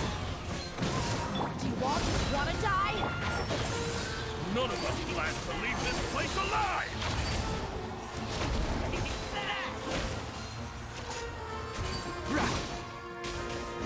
Time to go. Stay focused. One with nature. Lord of Sesh. One with the force. Yeah. Spread your wings and raise a storm! Where do you think you're going? Pound into the ground! Into the wind. Look alive! Can't see?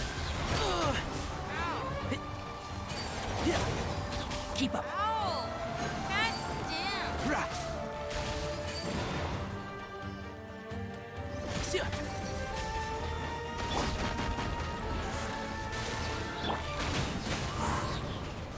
Where do you think you're going? Let's get it on! Jeez. Pound into the ground! The wind knows me. This is No! end. God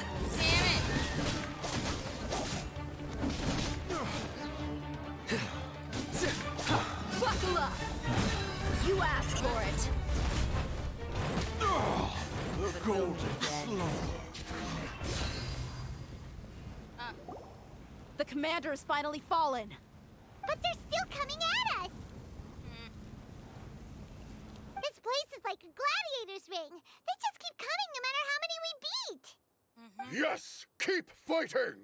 There's no need to fear, and no need to back down! This is our last stand!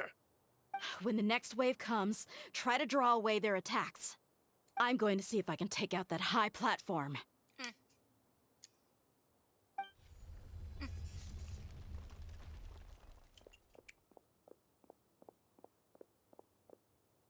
Get out of my way!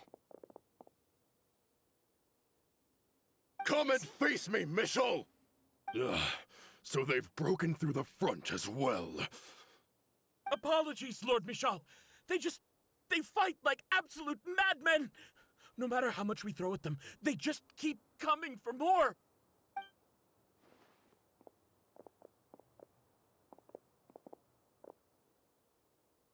Don't go beheading them. So, it would seem like this is the end. Time to pay for everything you've done, Michel. You think I would give you that opportunity? I will be buried in the sand alongside all the rest of our fading glory.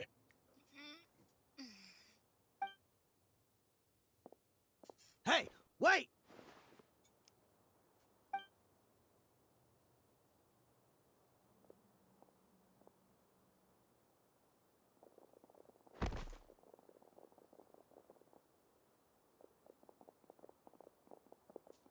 We were too late. It's over. There's no more need to fight. But if you're still going to cling on to your so-called mercenary's pride, then I'll give you all a good beating as well.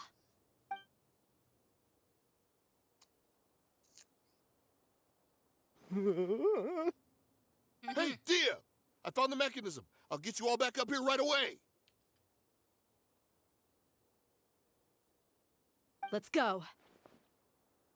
Right.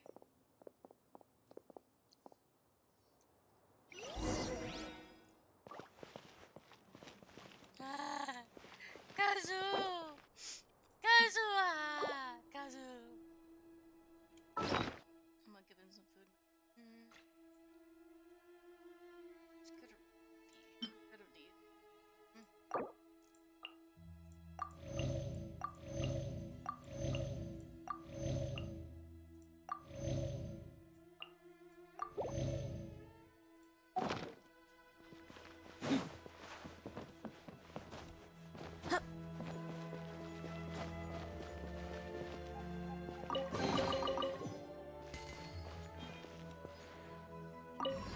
Ah! Wait, hold up. Get back here. There we go.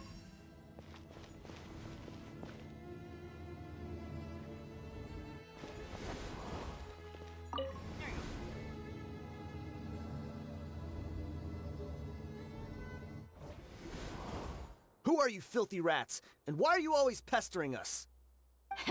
You call yourself a member of the infamous Deshret's relics, and you still can't even tell who's made it all the way to your headquarters? Who knows what intent a bunch of rats may have?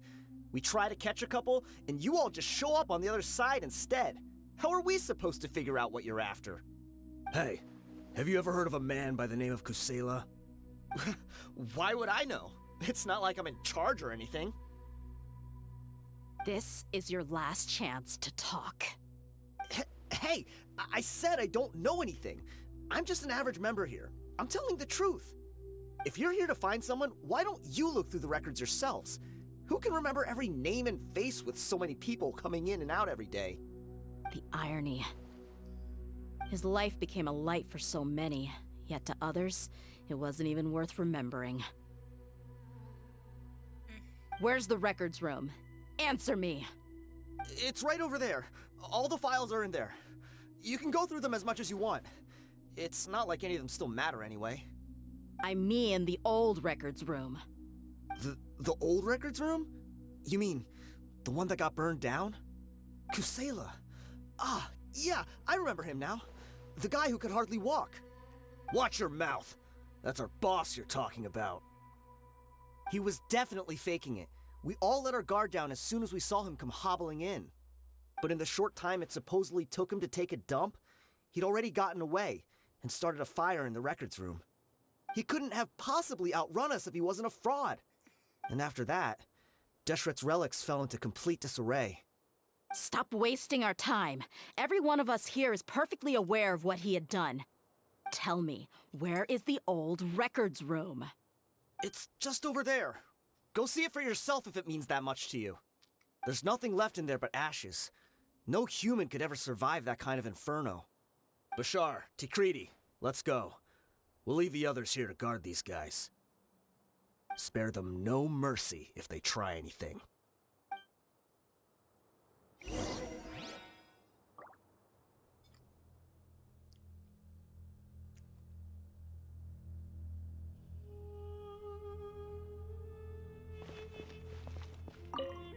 I've already told you everything I know. Can't you just leave me alone?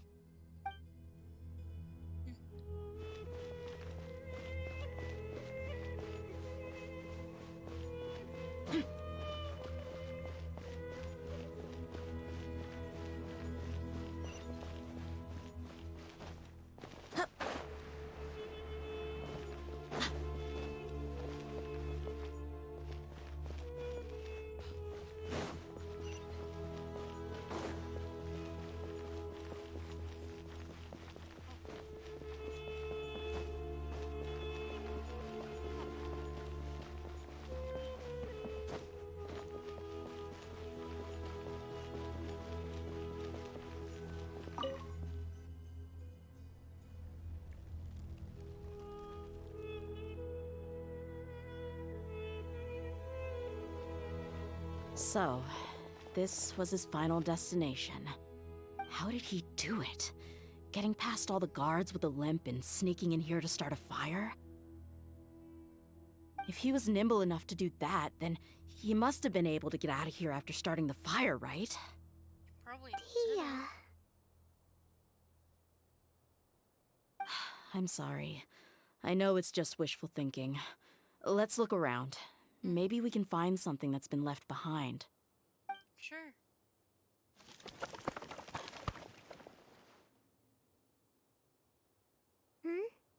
Is this a cane? It must be the one that Dehya's father used. Kusela. Thanks for everything, boss. We're fortunate to somehow find that cane after that fire. Let's split up and look around some more. What if something else has been left behind? But what else could survive a fire like that? Huh?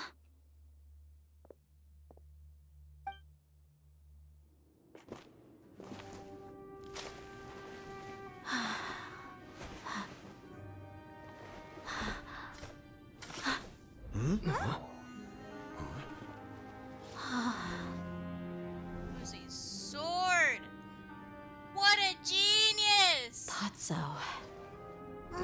Wait! Isn't that the toy sword you played with as a child?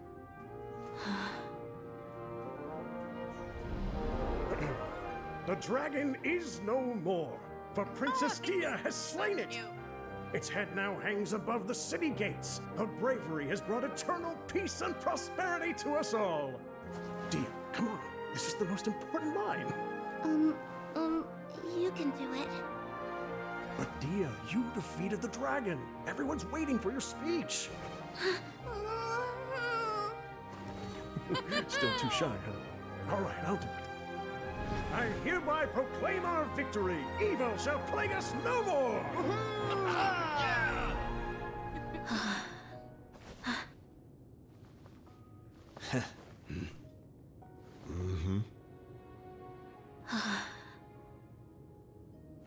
I hereby proclaim our victory. Evil shall plague us no more, Dad.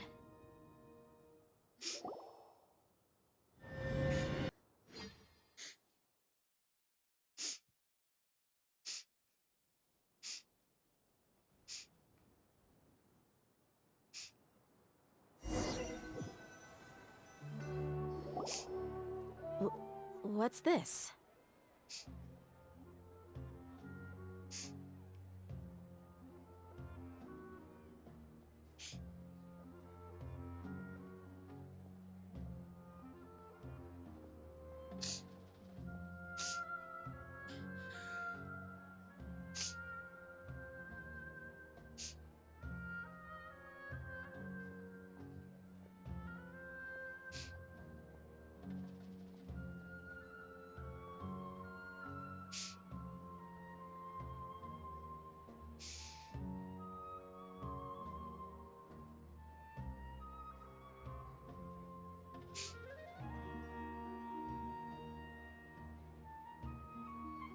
He got you some snacks and drinks. All on Paimon's tab. Don't you remember? You asked Paimon what she would do if she were to wake up tomorrow with loads of money. And Paimon said that she would get boatloads of tasty snacks. You looked super confused at the time, but said it was an adorable thing to say. These opportunities don't come by often. So today, Paimon's gonna treat you to a special crash course on Paimon's life philosophy. She rarely spends her allowance on other people. It's really my treat, but you get the point. Hey! This way you get something from the both of us for the price of one. Anyway, the point is that you should eat to your heart's content. You'll feel better for sure once you've gotten something in your tummy. Dunyarzad will also be here shortly. She's already heard that we're back. Aw, thanks, you two. Honestly, this is very unlike me. I just had a lot on my mind on our way back, so I didn't know what to say. My chest was filled with all kinds of intense emotions. They just shook me even more than all the feelings we've shared during our previous adventures. But when everything came to an end, those emotions also vanished without a trace, and I was left feeling more empty than ever before. It was as if I'd lost the thing that was most important to me. Everything just happened so fast. Yeah, you're right. To many mercenaries, Mora is the most important thing in the world. But perhaps to us, it's the most worthless thing of all. Idrisi and the others all used to say that they would quit if there was no Mora to be had. But when it came to avenging my father, there was no Mora to be made anywhere. My reality shattered when I found out that the father who always told me hero stories was in fact a bad guy. But look at me now. Am I any different? Despite all my promises about never forgiving him and never trying to understand him, I still went to such lengths to find out the truth, and nearly even shed tears for his sake. We're hypocrites, all of us. You should never question your true feelings. Yeah, you're right. It's just a pity that we often only recognize our true feelings after it's already too late. You're back! Are all of you alright? Ah, there she is. Yeah. Many people from the Corps of 30 came over, and I just wrapped up everything with my dad. All I can do now is wait for their verdict. Huh? Dehya, you're looking quite down again. Paimon will explain. A lot happened while we were gone.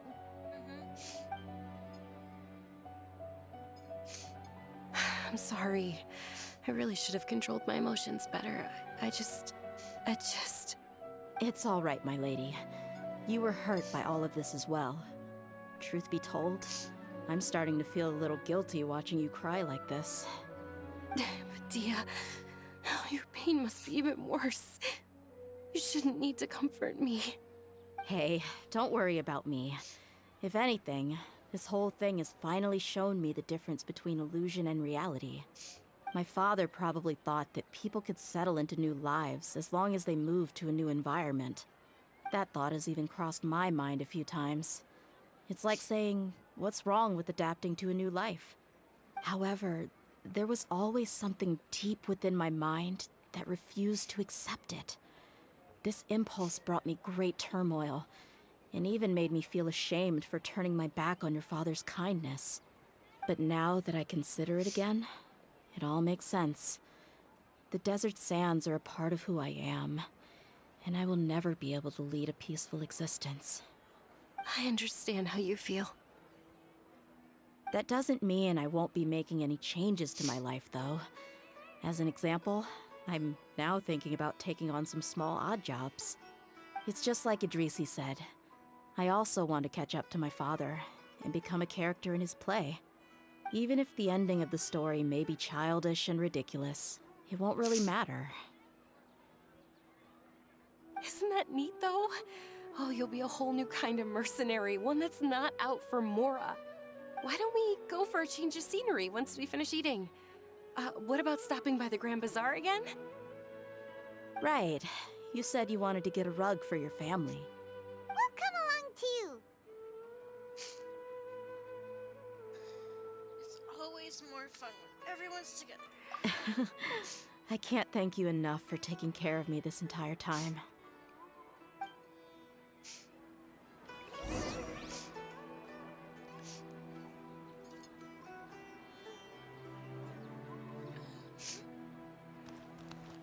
Oh, the Grand Bazaar.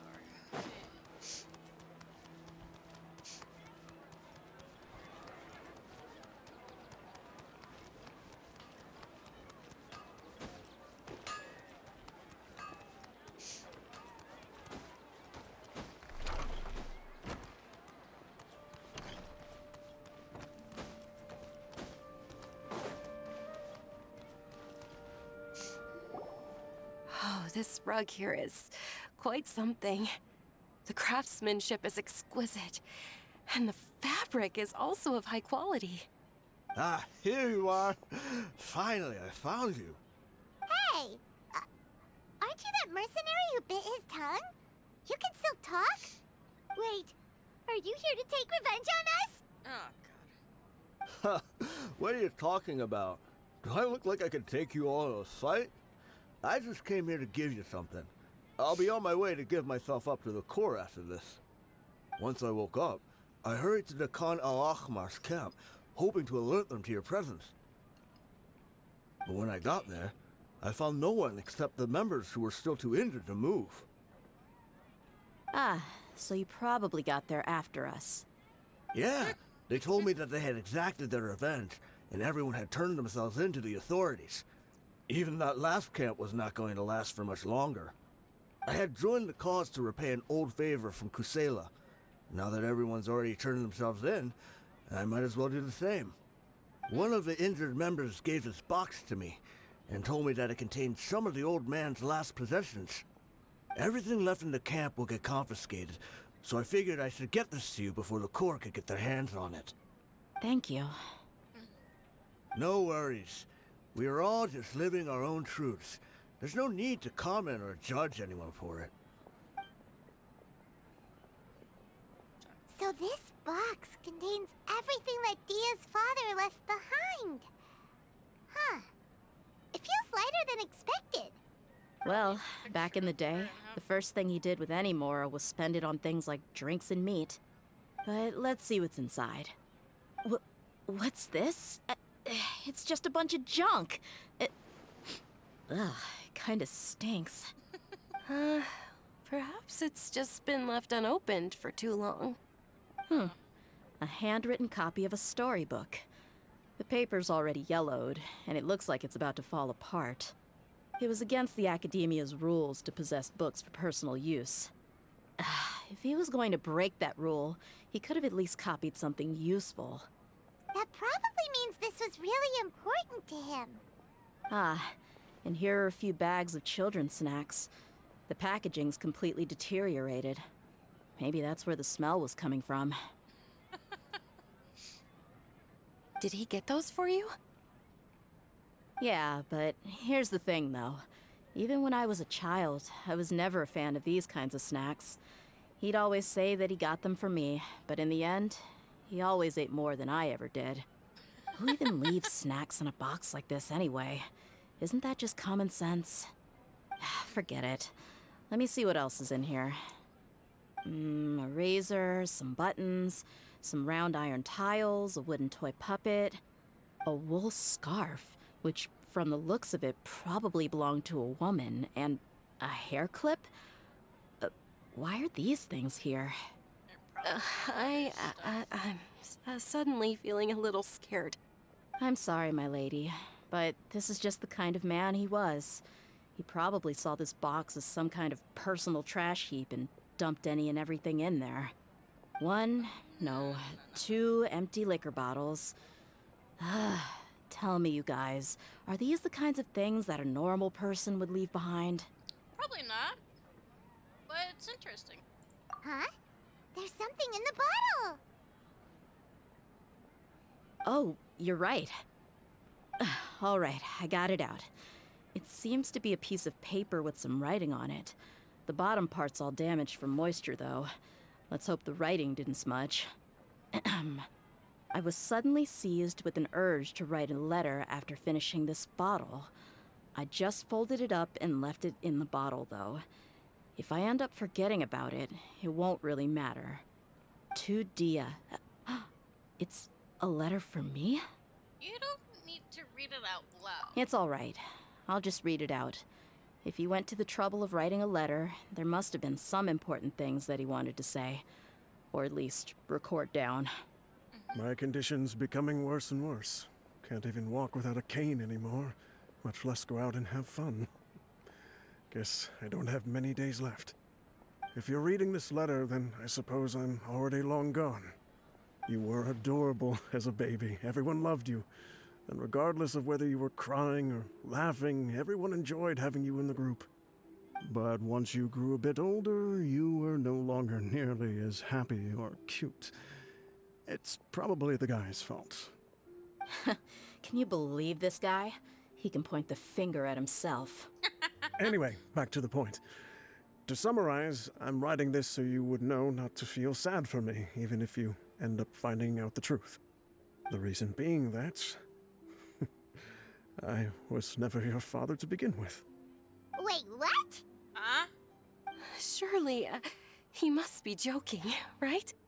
I don't know. I was quite formidable when I was young, and 100 times cooler than some so-called flame main. Really felt like the whole world was under my feet. With just a teeny tiny bit of effort, I felt I could rule over the entire desert. But as fate would have it, I went out into the desert for a drink one day and discovered a baby in the sands. It was you. You were just lying there, small and helpless. You were so tiny that if the wind blew for just a little while longer, you would have been buried forever. But your cries were so loud they made my head hurt. Now that I think of it, you really were a bundle of energy. Sounds like he's serious. I told Idrisi and the others that I had slipped up with a woman while out and about.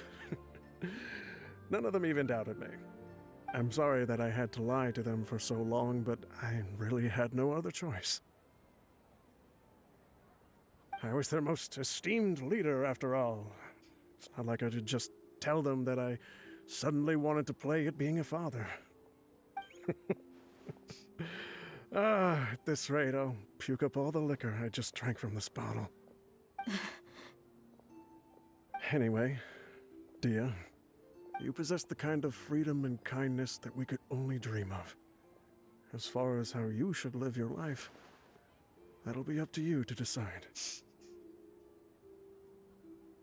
That's the end of the letter. In the end, he was still thinking of me as a little child. Isn't that also a good thing? I suppose, or I would have suffocated under the sand a long time ago. He was a good father to you. The fact that he wasn't a blood relative doesn't change that. Yeah. It's just a pity that we had to learn the truth of everything like this. Do you already have some ideas about the decision that he wanted you to make? I do. If he first found me alone in the sands, then I want to try my hand at finding the person who abandoned me. I just have one wish. To tell them a story. That there once existed a childish and foolish jerk with a heart of gold. and that only under his care was I able to grow and mature into the person I am today. If you end up finding any leads, can you share them with us? We go on adventures all the time. Maybe we'll be able to find some information for you. Sure, I appreciate it. I wasn't expecting you to be so enthusiastic. I also don't want to see his efforts go to waste. I'll help too. Thank you. All of you. Thank you so much. My life has certainly had its twists and turns, but I've always considered myself lucky. Because no matter where I've gone, I've always been surrounded by incredible kindness.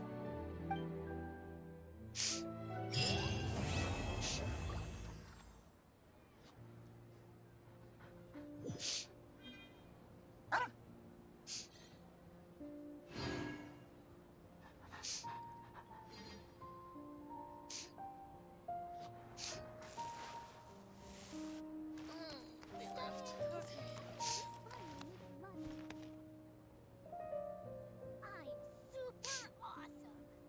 I'm super awesome. Whoa.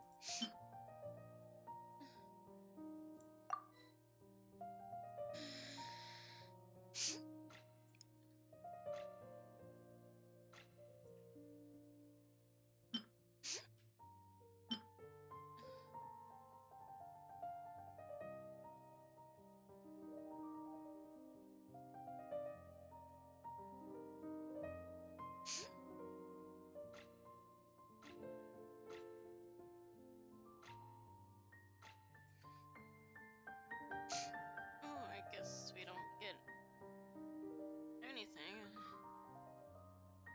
As a memento.